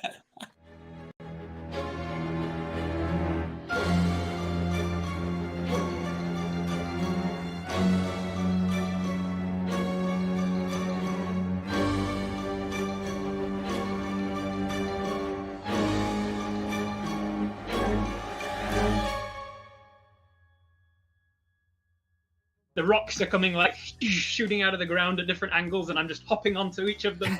Aha! Aha! A bit of training, I see. Aha! Amazing. Majestic. Fantastic. They should name a vehicle after him.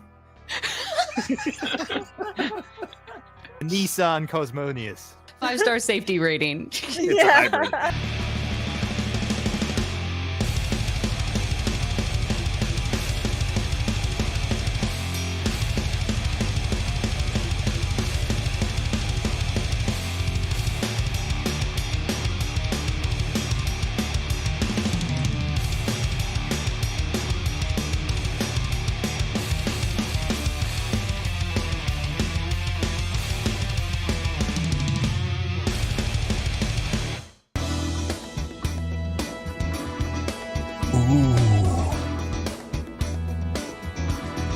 Nice dice, Dice Daddy. Good roll, Dice Daddy. That's it, Dice Daddy. Don't be shy. Get in there.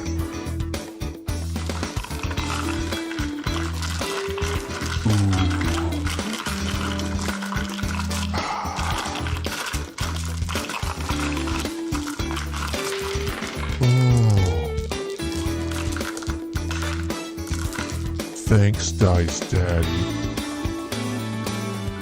Dice Daddy.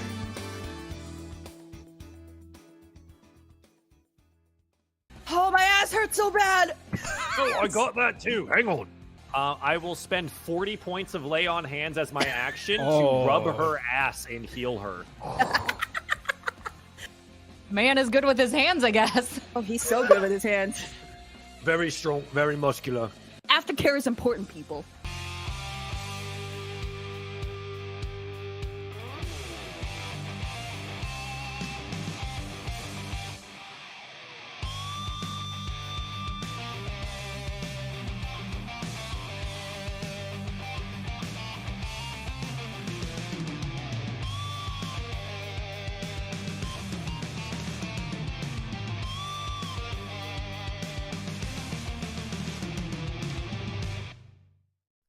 Here we observe the terrifying chinchillas. As they are unionized, they're quite dangerous. Their fluffy bodies hide many knives, and they're known to trample a champion or two. If you would like to tap into the ferociousness of these terrible monsters, check out our Chinchilla shirt in our store. K-Boom coin on sale now. Make sure you go to my website. That is K-Boom gets that bread at hotmailfirefox.com. You're trying to shield your cryptocurrency. The waterweed's tail wraps around you both and drags both bodies down into this pit Oh shit! as you both sink into the blackness.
that slashing damage comes in. At least lay my you know what I'm saying? I'm good. You know what I'm saying? I'm good. You know what I'm saying? And trust me, nobody wants that.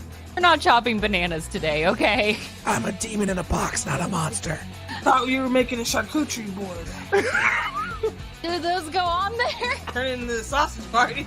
Cedric, we might put your sausage on the charcuterie board. I can't believe I said that.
All right, there we go. Now we're back. A little hiccup there, but we are back, everybody, as we stand in the city streets of Corthoon, this great city of white stone underneath an enormous singularity, a black hole in the sky, that eternal sunset as light streaks across. You are out of combat as those cheers ring out around the city. The moment is yours to do whatever you want with here in this space as you finish this battle and as you prepare to go back to the Capitol building, to the palace.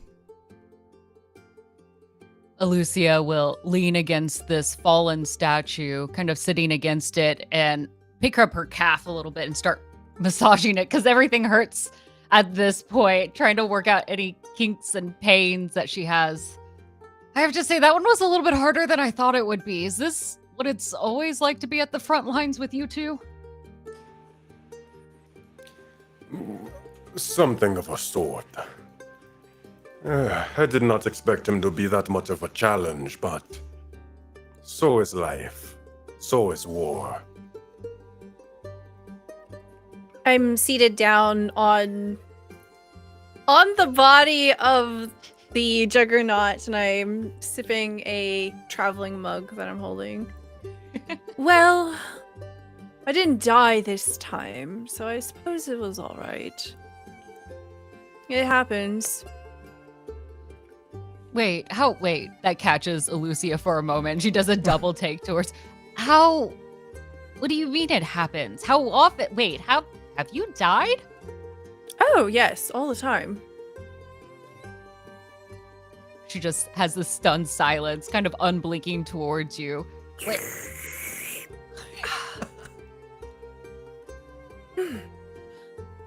I am jealous of the glory that you have received in death, but you still stand. I don't get it.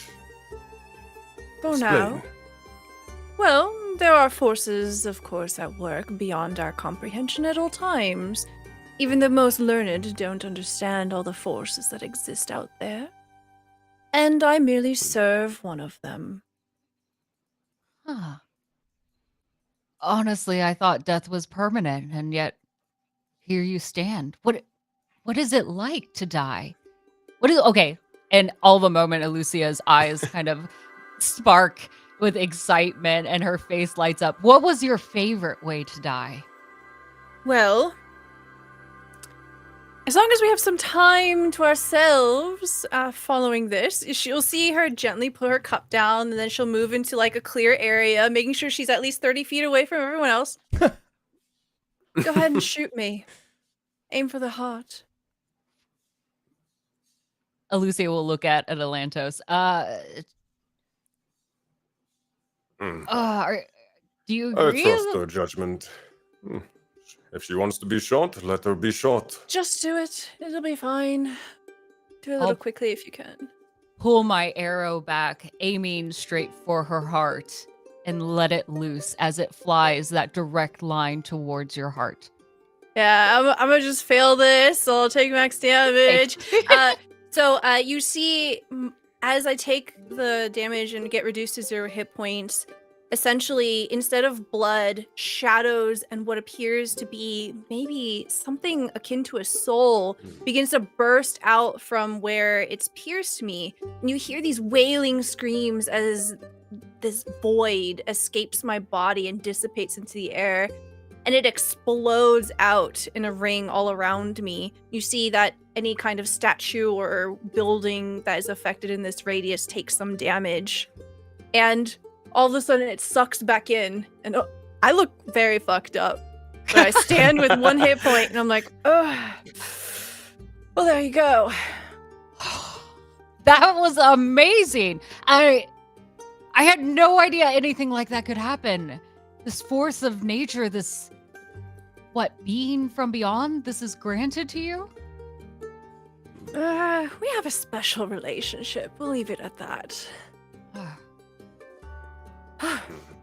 And I'll reach out and lay on hands and give you 10 HP at least. I roll my shoulders. Oh, thank you. I sit back down and resume. It's So no what's our next hotkey. move? Oh. Oh, right. It is Atlantis? Yes, You know a lot of the strategy and the layout of the city. That I do, but it seems to be that the city itself is in ruins. Hopefully some things are still here, not completely destroyed. I guide as much as, can tell and see. You'll see as they kind of look around towards everything. Ugh. In all fairness, it wasn't really our fault. It wasn't us throwing, the massive things all around or unleashing a juggernaut onto the streets. True. We were able to hold it back, but we shall look into making sure that this won't happen again. If I want to fight for Corthoon, I do not want to fight in it. I want to fight on the battlefields outside it, preferably. And as you look around the city, this kind of lower district of the city near the gates definitely seems destroyed. the buildings and the shops and hundreds of bodies are kind of strewn about this city. As you make your way up through the city, back kind of up in elevation, up a sloping hills and through the city, several miles. It's a very large city. As you move, We're walking. Yeah, go ahead. As we're walking, I'm walking alongside Elusia, and I'm struggling to go up the hill in my high heels, and I'm like, and to answer your question from before, I would have to say that perhaps this was the best death. I typically don't fall at the hand of someone so beautiful. Oh my god, how much more do we have to go? I very quickly reach out to grab her, one arm around, one underneath, holding her up and blushing, finding how close I am face to face with her now, carrying her up. Wait, are you carrying me? Well, we'll try okay. I'm getting there. I'm getting there. I try to lift you slightly Working for a towards second, but noticing that you're still struggling, especially in your heels with these stairs, I do try to sweep under and lift you up to carry you, still blushing by having you face towards me. At the touch, I am extremely cold. I don't seem to radiate any sort of body heat. As a bit of a reaction to that, maybe it's because I'm hot and tired from the battle, but I pull you closer into me. Oh my god. Okay, cool. I don't say anything for the rest of the way. Yeah, we're both just awkwardly smiling and blushing as we walk forward. Oh, Atalantos is just gonna walk past, and you just see as he has two zombies, just fireman's carrying one in each hand. He just looks over at, what are you doing? We have a place to go. We're getting there. One step at a time, as they say. Mm-hmm. We gotta go. The city, it's still under attack, I think. Mm-hmm. Come. That way. I'm allowing her to rest, and then she'll be at Yes. full power. It's like a short rest. She'll feel recovered, right? Yeah, that's how it works. Absolutely. Yeah. Fair enough. We at least at the top of these stairs. They're, even for me, dreadful. Too much. We are pro ramps anyway. Yeah. Yeah. As you walk up these stairs or ramp, whichever you prefer. Ramps. Yeah, it's an accessible city. There's both. Yes. As they go up through the city, you make your way to this palace. It's large and ornate with grand columns and inlays of gold everywhere. There's gold iconography of different animals and of warriors with their shields and their swords out along the walls. And again, these ornate statues that you've seen throughout the city are kind of congregated as you get here into the courtyard of this palace.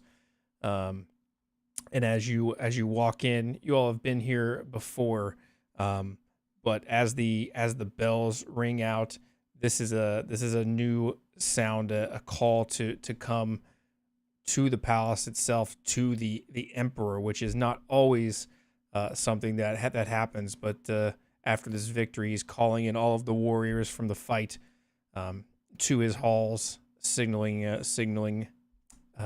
everyone congregate there. And as you walk in to this large open throne room, that is kind of the first thing within this palace. It's very, very long, and at the end of it is a throne with a window, and that red light kind of basks in through the windows of this room. Columns line the room, and the room seems to be prepared already, even at the end of a battle, for a feast. It's taken you some time to walk up here, but this room is ready for a feast, as these tables are on the side, and they're lining this and like I said, the light from the anomaly in space is kind of just drifting in as the emperor sits on the throne in this room as several warriors, including yourself, have come in, and he's an older man of medium build, very long white beard. His hair is pulled back, kind of a medium length. It is also kind of white and gray, as this emperor sits up in his chair. Come in.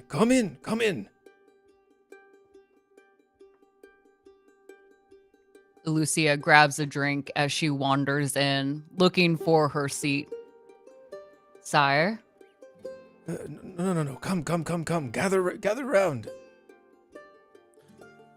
As this happens, Atalantos will begin to take off the helmet and sort of carry it at his side, revealing the scars on his head and more with a little mohawk.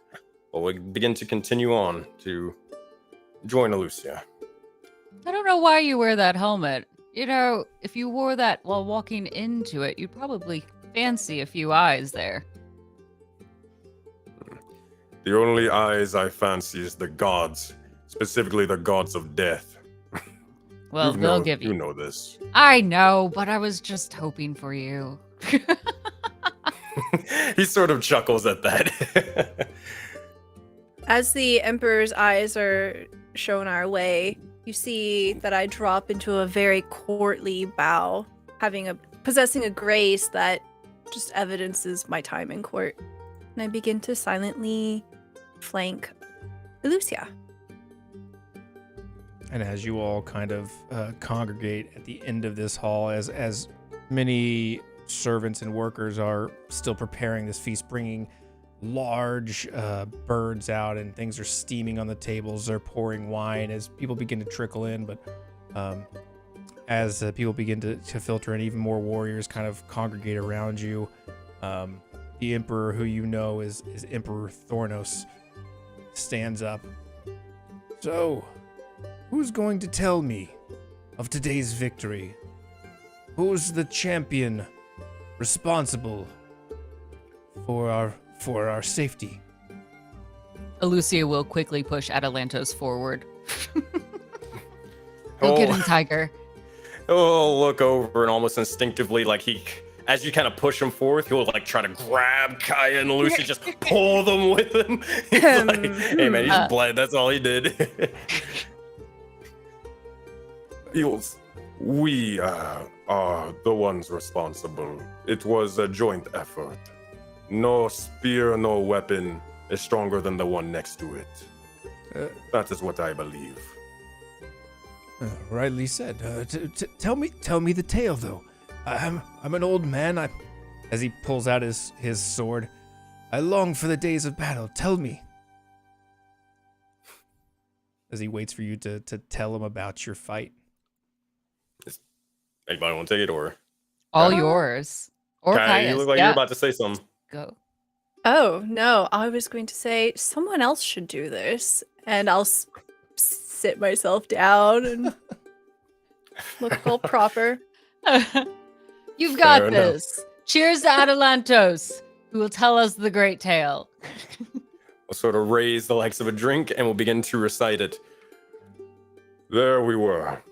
Multiple Corthoonians, gathering the likes of their weaponry and more. We charged the battlefields, storming the likes of stalls and even the places that we grew up in. However, as the battle raged on, buildings decided to make themselves a little bit more dilapidated than usual thanks to our enemy. We would take down any individual who got in our path. Kaya here, using the likes of death and undeath to their advantage. Raising fallen warriors for one final battle, one final bit of glory. Elusia, however, striking fast as ever with their bow, guiding their strikes with almost a divine fury to them. I made sure myself to stand as a shield sentinel, such as the Order of the Sacrifant is known for. I bleed for my allies, for their glory. Corthoon's glory. However, a Juggernaut stood before our path, and we slayed them like the rest. I believe, actually, Elusia, you had a interesting way of... She like hints towards you like... No, you should revel in the likes of your glory. Please, tell them. Tell me, was it you who stroked the killing blow? I stroked nothing. Elusia, you could say, went to the heart of it. And struck true. Yes. Nice and deep. Got right in there. Oh, yes. Nice and deep, like. We found the depths and the darkest parts of him and tried to illuminate, bringing the light of our great city to him. There you go. Atalantos is just straight up going to say, he will no longer defecate. You do not have to worry about that. I'm going to shove him a little bit.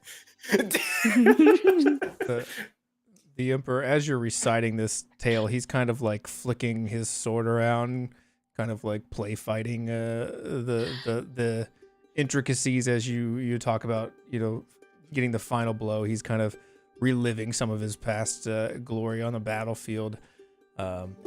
As he looks down, go ahead and make me a performance check, Atalantos. You got At advantage? Because you know what? Yeah, advantage. Let's go. All right, I will do so. You said performance check? Yeah, performance. I feel like I don't have proficiency in performance. All right. Hiya! That's 7 for the first time, but I have advantage. Hiya! Okay. It's an 11. Still bad. You needed like triple advantage. Yeah.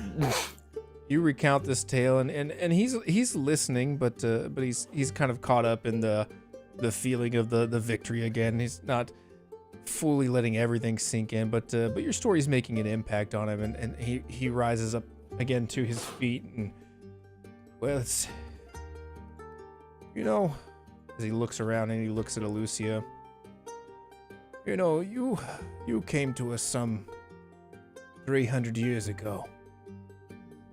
Long before my time, in the time of my ancestors. I believe it was my forebearer Juntakar. I believe it was she who was empress at the time. As great as she was, yes. May she live in her afterlife peacefully. Yes, I'm sure she would be proud of you today. It's my understanding that she was the first to instruct you in the way of the sword. She was, and the bow, as it turns out. She gracefully allowed me to stay here as I found refuge. Lucky. Well, as great as she was, still, my forebears have done you a disservice. Even though... No, I beg to differ. As a mere visitor in these lands, to grant me rights to be here, to fight alongside the brave souls, to defend such a place as this, I am the one who is honored. Each of the reign has been strong and fierce. I've learned much. Even still, as a guest, that is the dishonor I speak of. As you've been here, undying, even as we have perished around you, your friends, your mentors, age after age, you have been here, and yet we treat you as an outsider. It is this that, before my time is done, I will see rectified. As he motions you to stand before him, kneel. She'll look back at her teammates for a second with hesitation, looking for some sort of a response.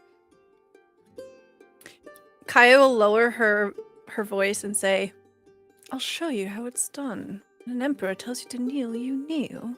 She flourishes back her cloak and very gracefully lowers down to a knee. as this begins to happen, not even necessarily saying a word, just like a soldier following orders, he'll begin to just drop down onto one knee, bow his head, any weapons off to the side, kind of laying them down, but at the ready to defend, just in case. And he looks over towards you, giving an eye to either follow suit in either path. Elusia will try to add a little flourish, but she's not as coordinated in an end, and her knee hits that stone hard, mimicking more of Atalantos, but mistakenly so. Using her hand to catch her on that fall down, though it looks like a nice deep bow.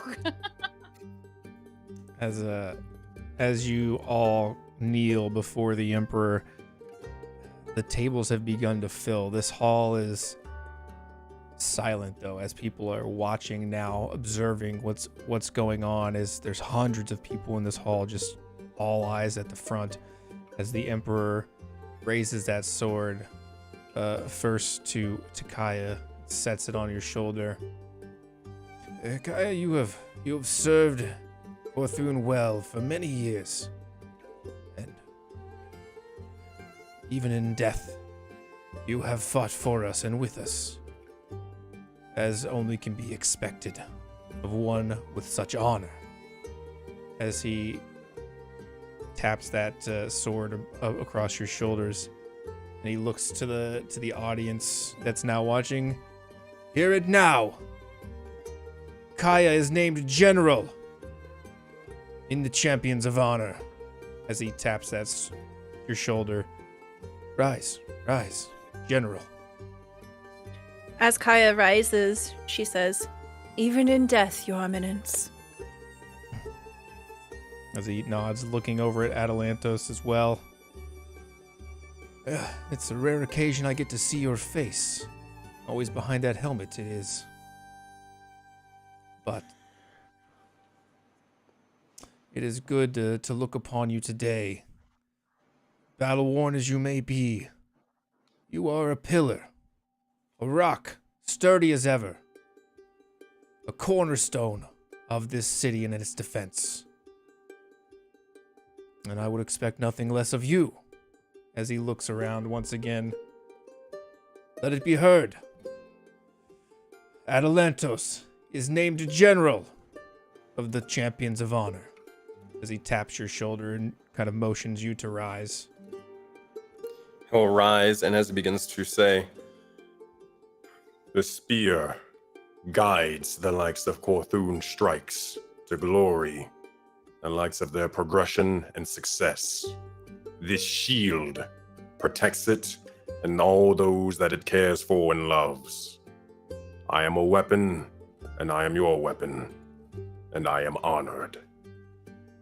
As he receives these words, just kind of bows his head to you.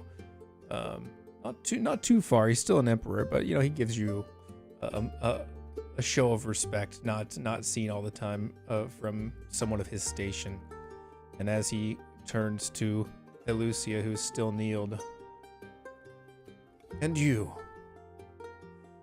Elusia, Princess of the Void, refugee, stranger no more. You have defended Corthoon time and time again. It is only fitting that you join your compatriots on the War Council as General. Will you swear to uphold the values of our city? With her fist to the ground, I swear it. Very well. Then let it be heard. Elusia, named General. And as he looks down at you, let it be bonded in blood. And he's going to rip that sword violently, unexpectedly violently for a man of his age, as he cuts your neck just a little bit. And as the blood trickles down, rise, Champion of Honor. She'll wipe the blood away and turn back to her teammates and to the grander audience. I will serve you all well and bring honor to the name, this legacy that we carry on.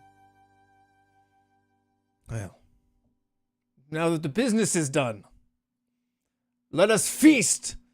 As the Emperor motions you all to sit wherever you'd like, together apart, mingle as people begin to get up and eat, and music begins to play throughout the hall as it echoes off the walls, as people begin to bring out even more food and wine starts to flow.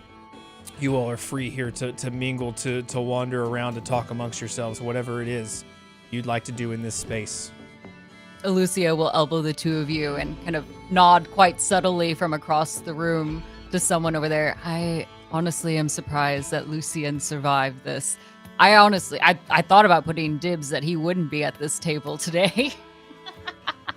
Oh, he's alive. I lost that bet. He is persistent, that one. He's lucky, is what it is. He's a more danger to himself and the armies around him than to the actual enemy. He tries, and that's sometimes all you can ask for. Luck or I wonder not. if he has a good story to tell us. What do you That's think true. he encountered? Before we go over, I'm going to put down 5 copper. I'm guaranteeing you that he did not put his boots on the right feet. I put down a silver. I bet someone else died because of him. Ooh. I'm going to back them up. I'll tell you one thing. 1 gold that he will eventually kill 1 person his next fight. That I will see too. That doesn't count if it's himself, okay? Just to clarify. Fair enough. Okay, I'll lower it down to a silver. Your optimism might be infectious. We'll see. That we shall. Well, when it comes to toasting him, we'll leave it to you, since you'd be the one with the speeches this evening. Oh, they're going to throw my entire voice out at that point if you want me to keep doing speeches, but I can provide if you wish. Deal. Actually, no. You dealt the final killing blow today. Elusia, you... Come on, don't give me that face. Don't give me that look. I busy myself by filling my wine goblet as much as I can. Just so I'm busy. You can't hide behind that glass. We'll each take turns. Watch me try. Scuttle away. I'm going to lean over and try to sip out of her glass. Oh!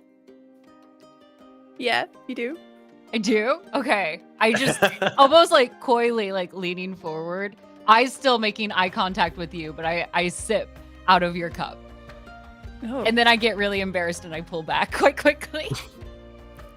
Kaya keeps maintaining eye contact with you and turns the cup and takes a sip where your lips had touched it. If you want to say something, say something. And Elusia just, again, her breath is held in her throat for a moment. Oh, look, there's Lucian! And she'll begin to drag the two of you over towards. That's what I thought. So kind of, as they're being dragged over, the kind of, Atalantis will whisper towards Elusia. There is no point in holding your tongue. Hold your tongue and you live in regret. You know this well. Some things are easier to express in other ways, okay? I'll leave the words to you, oh silver tongue. We'll see. Don't worry. One day, your words will carry more weight than mine, and in fact, they will actually command the likes of many individuals across many continents and many regions. Now that is unlikely. Sure, I'm here at the General Council now, but that's the highest I could possibly go. A few armies at best may listen to my command, but I'm content here. That is what you say. You only need a couple of individuals, people that you can respect and that they respect you. I only have an entire army of only several hundred, and that's all I need. And we are able to get the job done. Whether you have thousands, whether you have hundreds, results are what matters. Don't speak that. You may only command whatever, but everyone studies your words. You are the standard for the training. To pretend as if what you do only impacts your small in-command group is foolish. Everyone in those streets knows your name. They see your shield and they chant for you. Elusia, Yeah. do you not think that they also chant your name? I am seen as a guest still. I don't bear the same history. I am of service. I deserve Well. no chance. You know that. Let me tell you one thing that I've learned in my time, and it's the thing that people whisper tends to say much more than what they shout on the streets. And in a bold move, Lucia is going to lean forward in your ear and whisper, "And what do they whisper about you?" Wouldn't you like to know? Maybe I'll tell you sometime. Slurp, slurp, slurp. We're both like slurp. drinking very intensely now. I love this wine. It's a good wine. Look at the year. I love Oh, this year. yes, we need more wine. I can taste the almonds in it. It's great. Wait, there's almonds in this. I don't know. I just made up a flavor. There's almonds now in the wine. Oh no. Yeah, there's now almonds there. Where's Lucian? As you look around, roll a perception check. I'll aid them in that. I'll give them perception. I'll be kind of on the lookout as well. 7. And there we go. 18.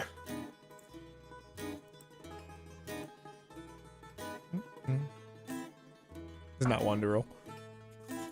Oh, there it goes. I had to find the button. Oh yeah, that tracks. That tracks. Maybe I've got more moves than I thought.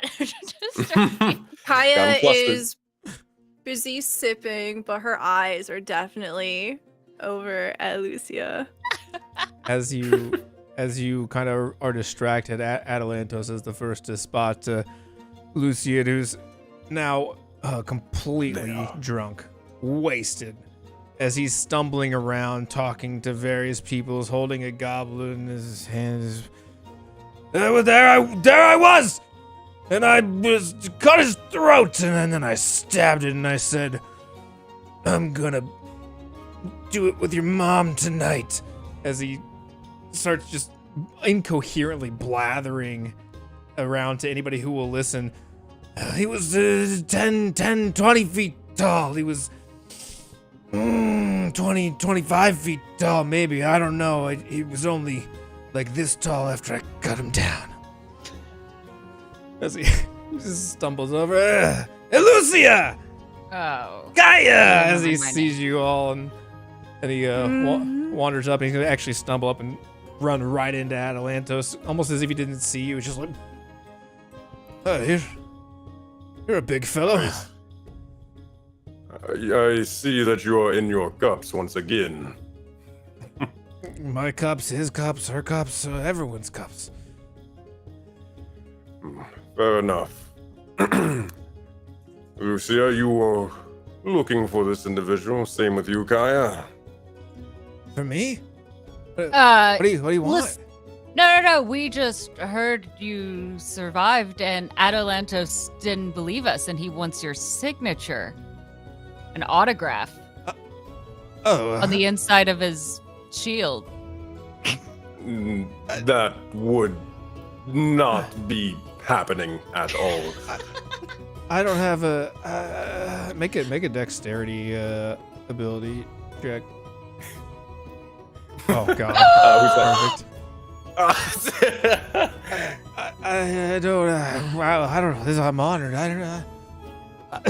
I don't have anything to write with. As he sticks his hand into a bowl of gravy, and he brings it out, and he's gonna try to use it to write on your chest his signature, but he's failing completely as he's so drunk. Hold on, it's I'm just gonna like hold a hand out, just sort of stopping him at his head, just like pushing him back, like no. He's just eyes closed, leaning into your forehead or into your hand with his forehead, and just writing. You see, and he falls asleep in your hand. Tracks. Slurp. And you notice as you look at him, his armor is spotless. But are his boots on the right feet?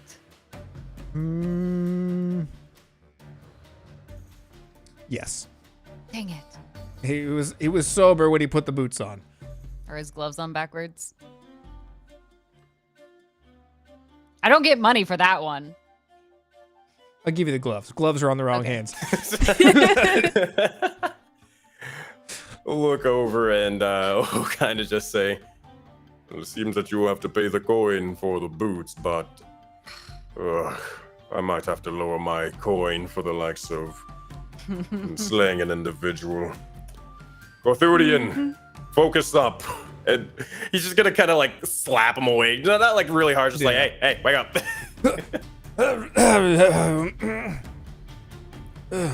Oh, gravy.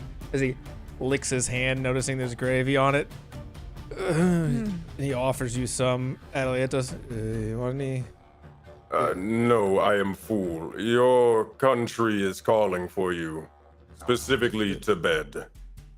Sober up. How much of your company returned with you? I don't know. I think, well, we were in the thick of it. I don't know who else was around. Everything was so going on so fast that I didn't see who was there. I don't know. How many? I don't know if you got somebody else hurt then. As you see across the way, one of his people he was talking to before. He spent the entire battle in the stables, passed out drunk. That's not true. I was sober the entire time. So I suppose I don't win that one either. I see. Tell me, Lucian, what are you stationed at? Where are you stationed at? Well, I was stationed at the western gate, but they told me to go home and sleep it off. Like what's a guy got to do to just you can't have a drink at work anymore? Like just a little drink to take the edge off. You're there all night. Like, what's the worst that could happen? Silence. Why do you fight? Answer me this. Well, I don't know. It was. I guess because my dad told me to. Well, do you love your dad? Yeah, he was okay. Good enough.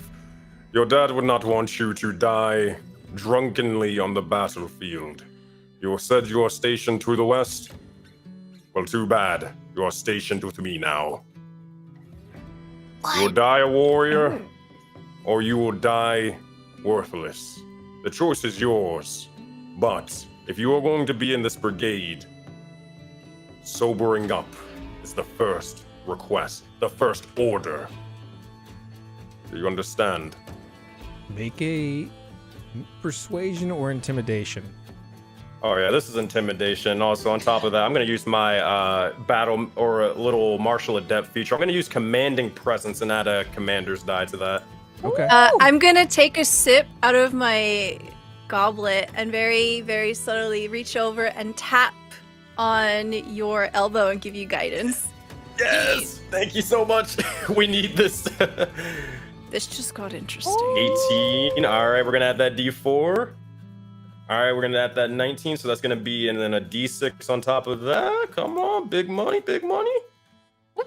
That's gonna be for 22 on that intimidation check. Oh yeah, absolutely. As you kind of give him your whole spiel, he looks up at you, and he looks down at his cup, and he looks back up to you, and he looks down at his cup again. This guy. You know what? You're right. I could do better. As he slams the cup on the ground, and he kind of gives you a half-ass salute, like tries to stay at attention, like, "Oh, I'm with you." As he he tries his best to be sober in this moment, maybe a moment of being lucid, but quickly, the concentration's fading as he's gonna kind of wander off to kind of sleep it off. But as he kind of makes his way out, he just kind of glances over at Kaya and notices some of your wounds from the battle. You have thick blood. I like that. Don't talk to me. I like that. Okay. There it is. There it is. Okay, that's fine. He likes thick blood and he cannot lie. Training begins at 4 in the morning. 4 in the morning. I better get some sleep.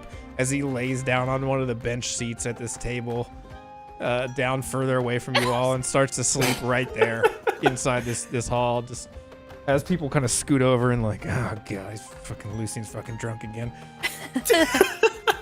Elusia is going to chug her drink and look at you. You invited that imbecile to our division? That I did. You said we have a deal. We have the likes of a bet, but there's no reason why I can't alter the bet in my favor. Oh, come on. Listen, you're going to win something, and then Kaya's going to win something, because one of us is probably going to die because of him. I will make sure that doesn't happen. You'll raise the spear high, and he will use his shield to protect all around. That I will make sure of. You're hopeful, and I cannot believe you. She'll take another drink, somebody else's that's there on the table. Do not believe my words, believe my actions. Here, pass me another drink. This is getting too dull. She'll hand you Lucian's drink. Okay, anyone but that one. There's gravy mixed in it.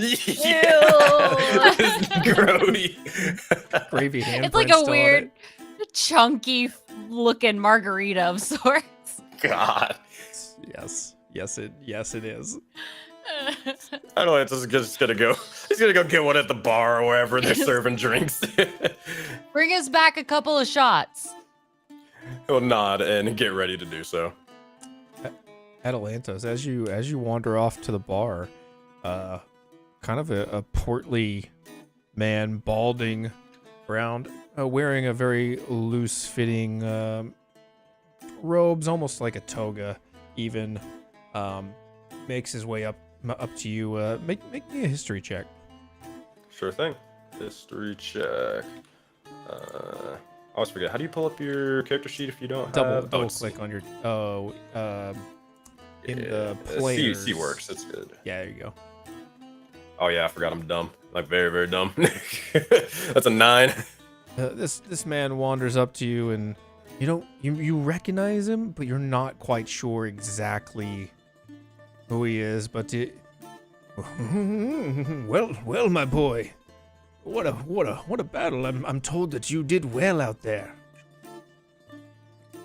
He'll kind of like, the classic where, you see that one friend from like high school, but it's been like a couple years and it's like, hey, pal. Yeah, he's kind of going to do that. Atalantis will say, hey, hello, yes, it was.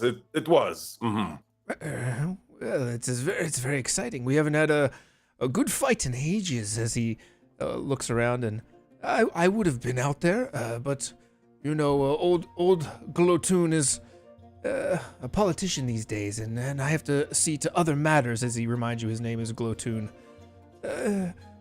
But it's soldiers like you on the battlefield that let me do the easy work in aiding the realm into prosperity. Let me buy you a drink. What are you having?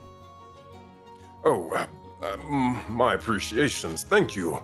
I was gathering a couple of shots with my companions. Actually, tell you what, care to join us? I don't think that I could impose. I thought I would catch you here. I saw you on your own. Nonsense. Okay, yes.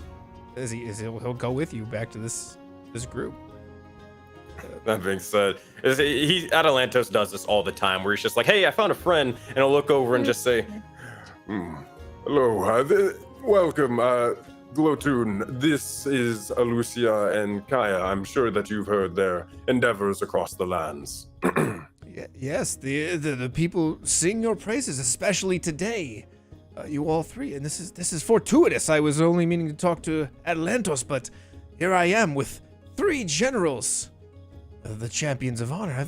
Wow, what an occasion! As he raises kind of a toast to you all, as he raises a glass and takes his shot that he picked up at the bar as well. Now, I'm just a humble servant of the Empire of Corthoon and its interests, but I am a man about town, and I have certain interests, certain connections, and certainly being friendly with a general or two might go a long way into helping us get things accomplished in the city. I don't want to bore you with all the details, but let's just say, if you ever need a favor, you come to Corthoon. As he looks at each of you. That is mighty nice of you. I appreciate the offer. Thank you. What is the price of said offer? Nothing comes free. Oh, you think me some sort of swindler? I'm not a simple politician. I have the best interests of all of Corthoon's people in mind. It's not a matter of equivalent exchanges. Of course, though, friends often help each other out from time to time. There is a matter in particular. If you could help me maybe bend the ear of the Emperor, for instance. You seem to be in his favor. There's a matter of water rights I need to attend to, but that doesn't have to be tonight. And then certainly, obviously, whatever you need, I can provide many services, many pleasures around the city. Whatever you need, say it. Why don't you save us a lot of time and just speak plainly? Tell us what it is that you want, and we'll consider it. Fine. There's an aqueduct runs through the south part of the city. I would like to divert it through some land of some interested parties for their irrigation. It's a common aqueduct, but could be of better use to those in true need. And those who currently use the water. Well, there are many fountains throughout the city. They can get their water other places. Where's the next closest? I'm not a cartographer, but a mile and a half. Would we just, off the top of our heads, I don't know about y'all, but Kaya doesn't know shit about aqueducts, but, probably has, common sense of, the local geography and stuff like that. Just off the top of our heads, do we kind of, roll an insight check. Okay. Okay, yeah, Woo! you're picking up on what he's putting down. He wants to divert this aqueduct for the benefit of some sort of unnamed benefactor, some rich folks and it would cut off the water supply to the lower. The southern district is a poorer area of the city, more common folks, working class, so they'd have to travel further to get their water. But he's, trying to lobby for the interests of the wealthy who want this water. I lean forward and I point, and I have very pointy fingernails, almost dagger-like, and I say, "Tell me the name. Who is it?" The name of who? Just speak plainly. I see right through you. This isn't the first dance that I've had. Very Elusia will hold your hand kind of down to the chair so you can't quite leave. Very well, but you can't. You didn't hear this from me. It's. I come on behalf of Plentos, and you know that Plentos is one of the richest men in this city. He needs the water for an endeavor, a business adventure, if you will.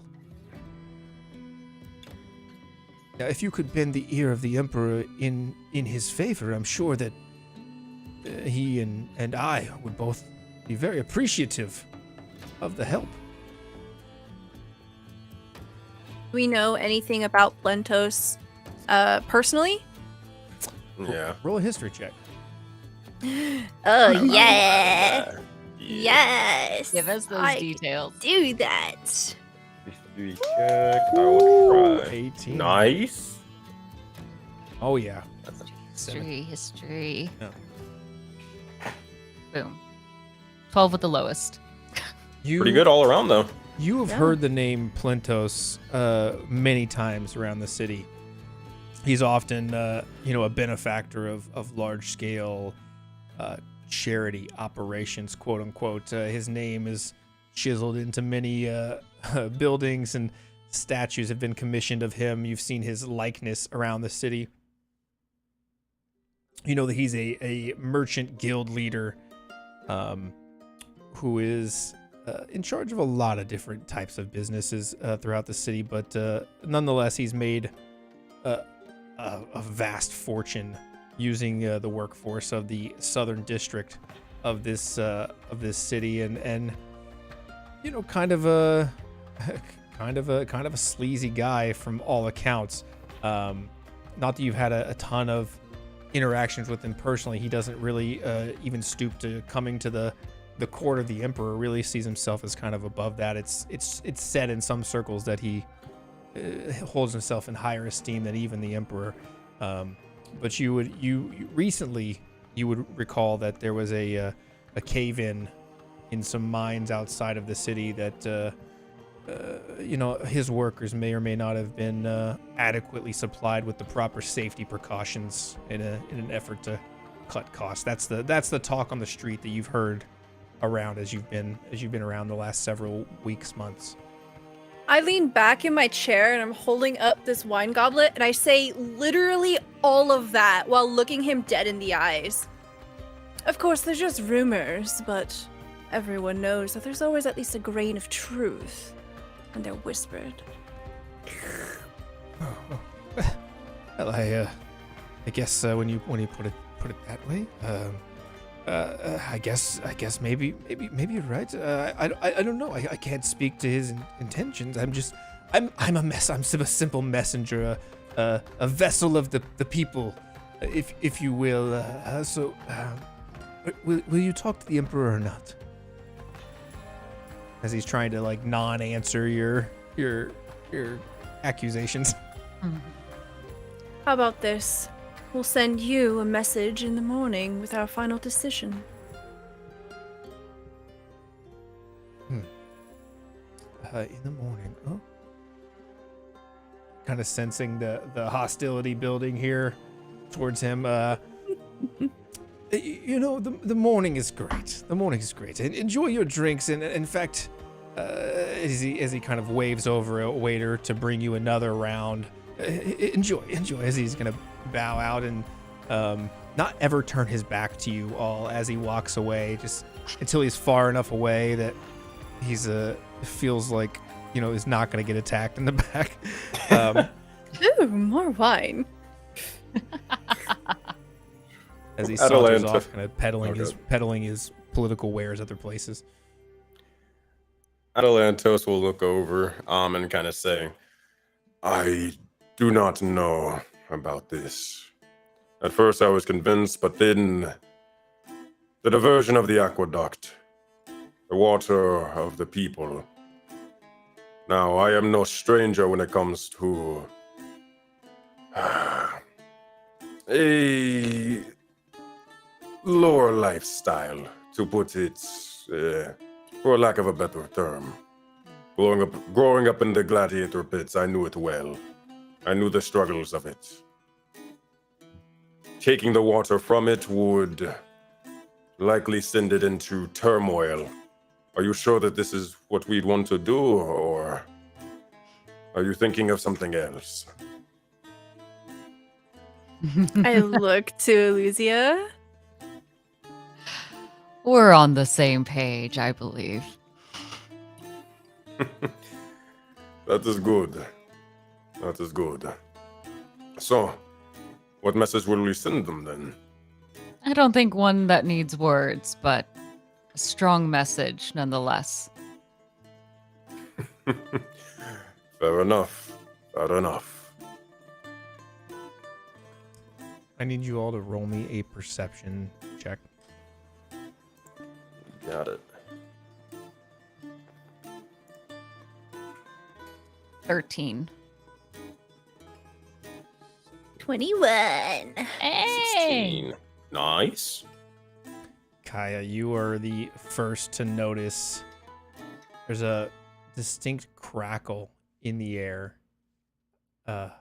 Electricity as the dust in the ground begins to float upward. And as you look around, you see in the middle of this hall weird bending of light and forms, images, mirages of a distant plane start to form in your vision as all of a sudden, violently, a portal rips open in the middle of this dining hall. And out through that portal stumbles a man, tall in nature, black wings, stumbles through, kind of falling to his knees. As he stands up, you notice his purple cloak kind of thrown over one shoulder, high collar with a large mustache that can be seen just over the top of this cloak, his hair pulled back and shaved on the sides. I did it! I did it! As he makes his way into this hall and he's on his knees, he gets up, he looks around. It's seeming like it's taken him some sort of effort. He's looking around and his eyes dart back and forth. Blurred vision. He doesn't. Bewildered. Absolutely kind of taken aback, just in awe of the fact that he performed this feat. Just stands there, still just kind of in awe, saying nothing as he's launched out through this portal, standing, only maybe 15 feet in front of you. Elusia, make me a history check. I'll touch her. Yeah. Elbow, give her guidance. I'm gonna need it with that 6. But how much do I get to add for that? D4. I did another one. It's a 7. Oh. You, even with a 7, this face is not unfamiliar to you. It's not someone close to you or a friend, but as you recall, you've had this flashback today where you were once again in the Dread Fortress, and it's just a piece of that in the back of your mind still as you recall. This face belongs to the court of your father, someone who served in the Dread Fortress somewhere, a mage of some sort under you can't really remember much else than that, but you recognize this face, you recognize this person, even if just by visage alone, but you're not sure who they are. You can't quite place them. I'll pull out that obsidian dagger once again and slowly approach. Where do you come from?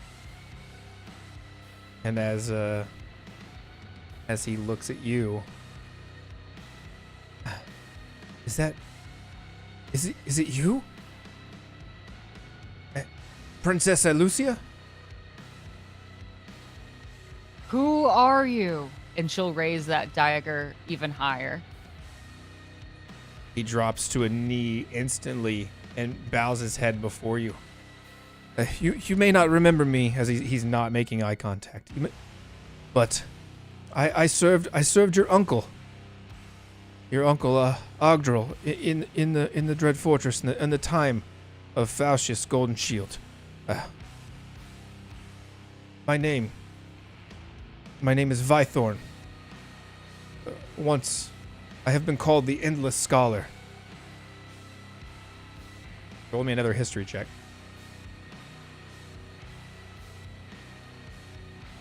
I'm sorry, your name was what? As I roll a 7. Vythorn, your grace. You wouldn't remember someone such as me, but I certainly remember you, and I can't believe it. It's true. You're alive.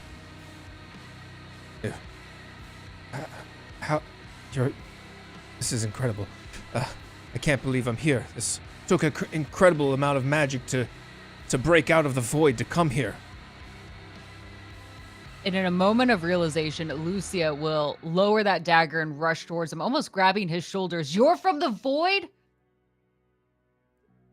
Yes, as I said, I once served your father and was. What happened? What happened to my father? And she's almost gonna kind of grab him quite firmly on his shoulders, and shake him a little bit as she's very uncomfortable with hearing whatever news may come. You don't know?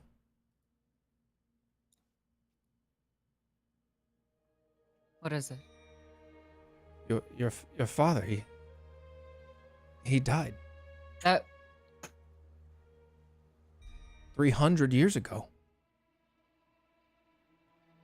Slain in his own throne room. By whose blade? Whose?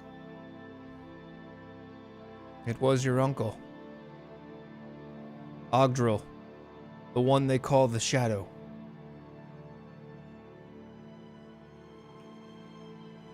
It doesn't make sense. He was happy with his domain. He would visit often. That's not... Yes, well, he... I know him well. He was my mentor in the arts. Did you know he was going to do this? Did you side with him? No, of course not. She'll raise her blade once again. How is it that you've survived then? What of the Knights of Chaos? Why have none of them come to get me and it's you? There are none that remain. All slain the night of the Long Shadow. You don't know any of this. Those of us that survived, forced into servitude. Of course, we've had to serve at the pleasure of your uncle. You'll forgive me for saying this, but many in the realm welcomed the change. They found your father to be weak and greedy, was what they said. Just because he did not seek battle or was more of... That's not... And she kind of gets frustrated and walks back to Kaya and Atalantos.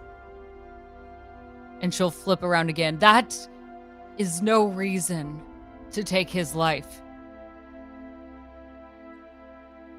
I don't know. I can't speak to the motivations, and you shouldn't be hearing this news from me. I am no one. I am just merely a mage. Then why you? Why are you here?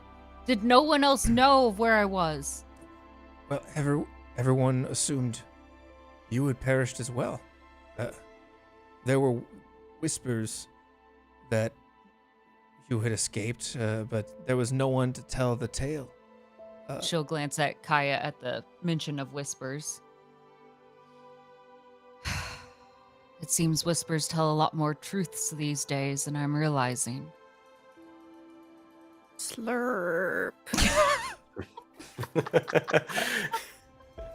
It took me a considerable amount of time, decades, to master the magic, to reach out, to find any trace of you. And why reach out, as it seems there were enough that welcomed his overtaking? For a time, there were some that were happy for the change. Many also mourned your father. But over time, your uncle, the Shadow King, they call him, has ruled with an iron fist. His lust for power and for the chaos magic of the void, it knows no bounds. He is siphoning the power from other mages from around the realms, absorbing their power for himself. And as he grows more powerful, no one man can contain that much chaos. It's not possible. There were thousands within the mage school that he had built. How many has he gone through? How many more could he need? I don't know. There are few left. I've only survived by being of use to him. What does that mean? As I mentioned, I've served in his court. That's the price of served in his court. The price of survival. You have to remember, we didn't know you were alive. We didn't know anyone was alive. It was a matter of survival. Atalantos, you are a good judge of character. Do you believe him?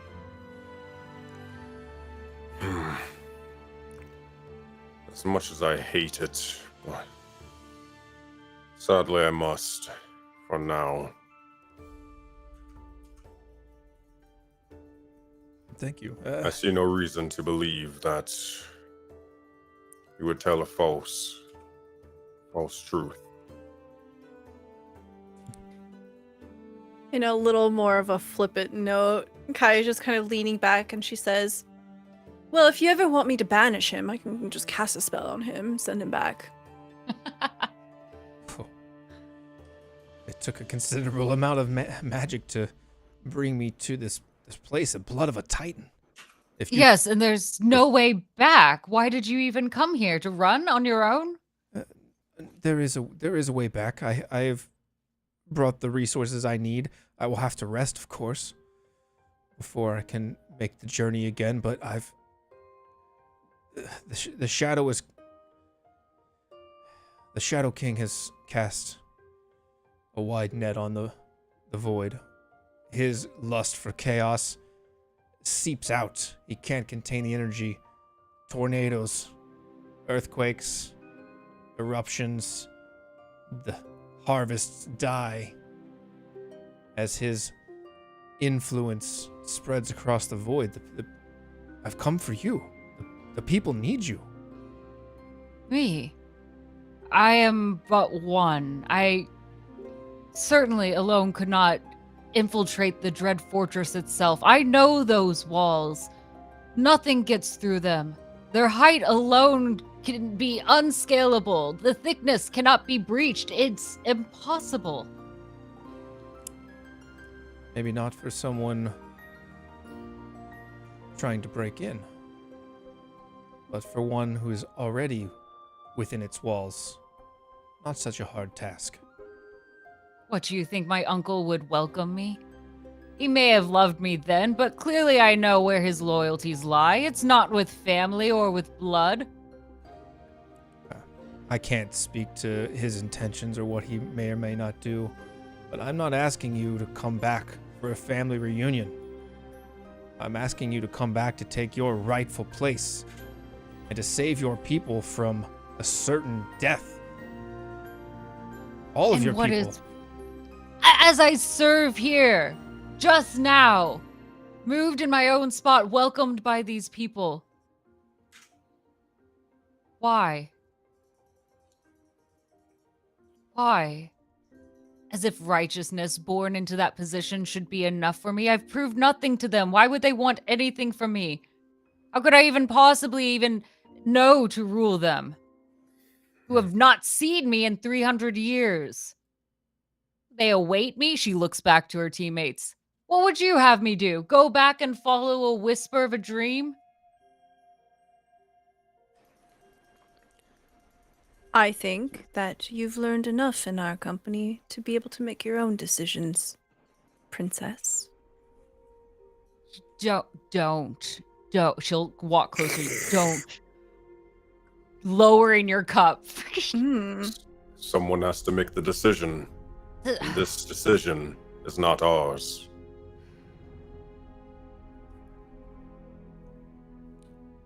Princess, there is... Just Elusia. Very well, Elusia, there is no one else. No one else with the birthright, no one else with the strength. I've seen your deeds through the void.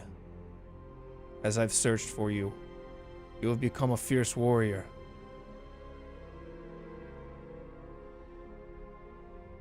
There's no one else that can challenge your uncle. I could not do that alone. Even in my youth, I knew his greatness. I stand no chance against him. Or do I show up on my own? With my bow, my sword, and I just stand in front of him and I hope that he doesn't smite me with the first blow? I was one, by myself, meant to do this. You don't stand with a shield, or with the likes, without my shield at your side. You would come with me. You want to forge your legacy? This is how. But this is your home. This is the honor that you have fought for. What if you were to die in another land? Never to return home to the soil that you love. Then I know that I die in the heat of battle, knowing that all I have done was for this land, for its people, beforehand. Whether I die here or whether I die in the future, I'm content with what I have done here. I am honored to have you with me. I die all the time, so. She'll bump shoulders into Kaya. Let's hope it's not one more time. Statistically, it's very likely, but I understand your sentiment, and don't worry, you're not alone. Well, if it's anything like the Juggernaut situation, I think I'm more likely for this one, to be honest. It will be different. She'll turn back. I suppose he's pulled a few more tricks up his sleeve since I've left. Your uncle is indeed powerful. More powerful than any mage that I have ever seen.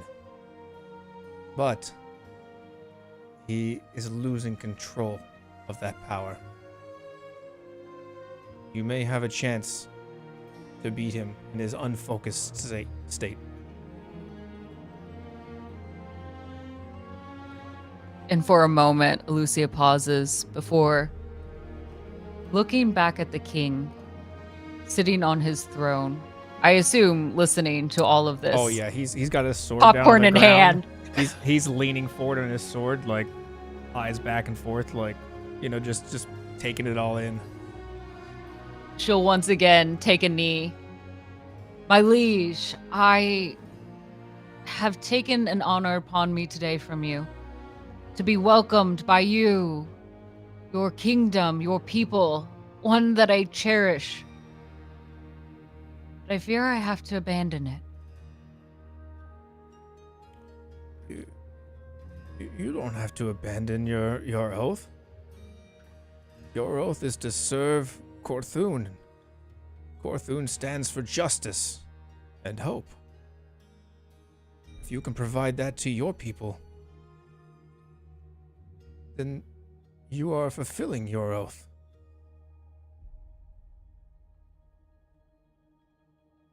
Go with my blessing.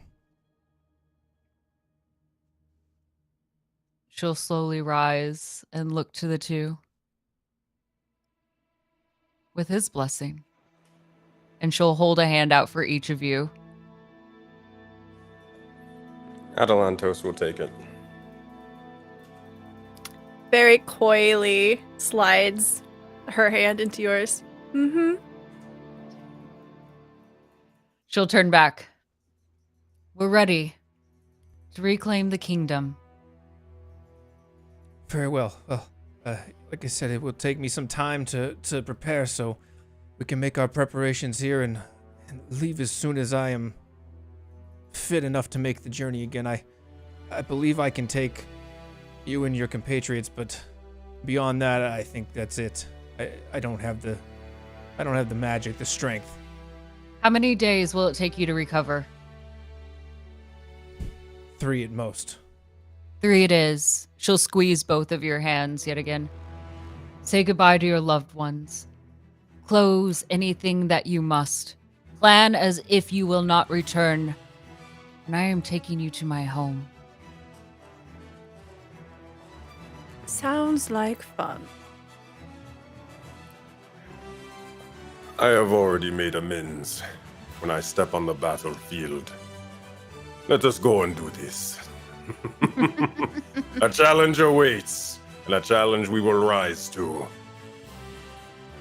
All right, as Vythorn, the Endless Scholar, bows to you, Elusia, and to your new party, that is where we will end tonight. Pick up in a couple of weeks with part 2 of Skypiercer. Woo! I'm imagining like the trio doing an air jump together, like road trip. Yeah. And then there's a voiceover of like, how many suitcases do you think I should pack? How many is just for your shoes? Let's ask that. Yeah. Ooh, a lot. Yeah. Gotta have them replacements. Mm-hmm. All right. Oh, man. That was sick. Acolytes, we will see you next week on D20 Deathmatch.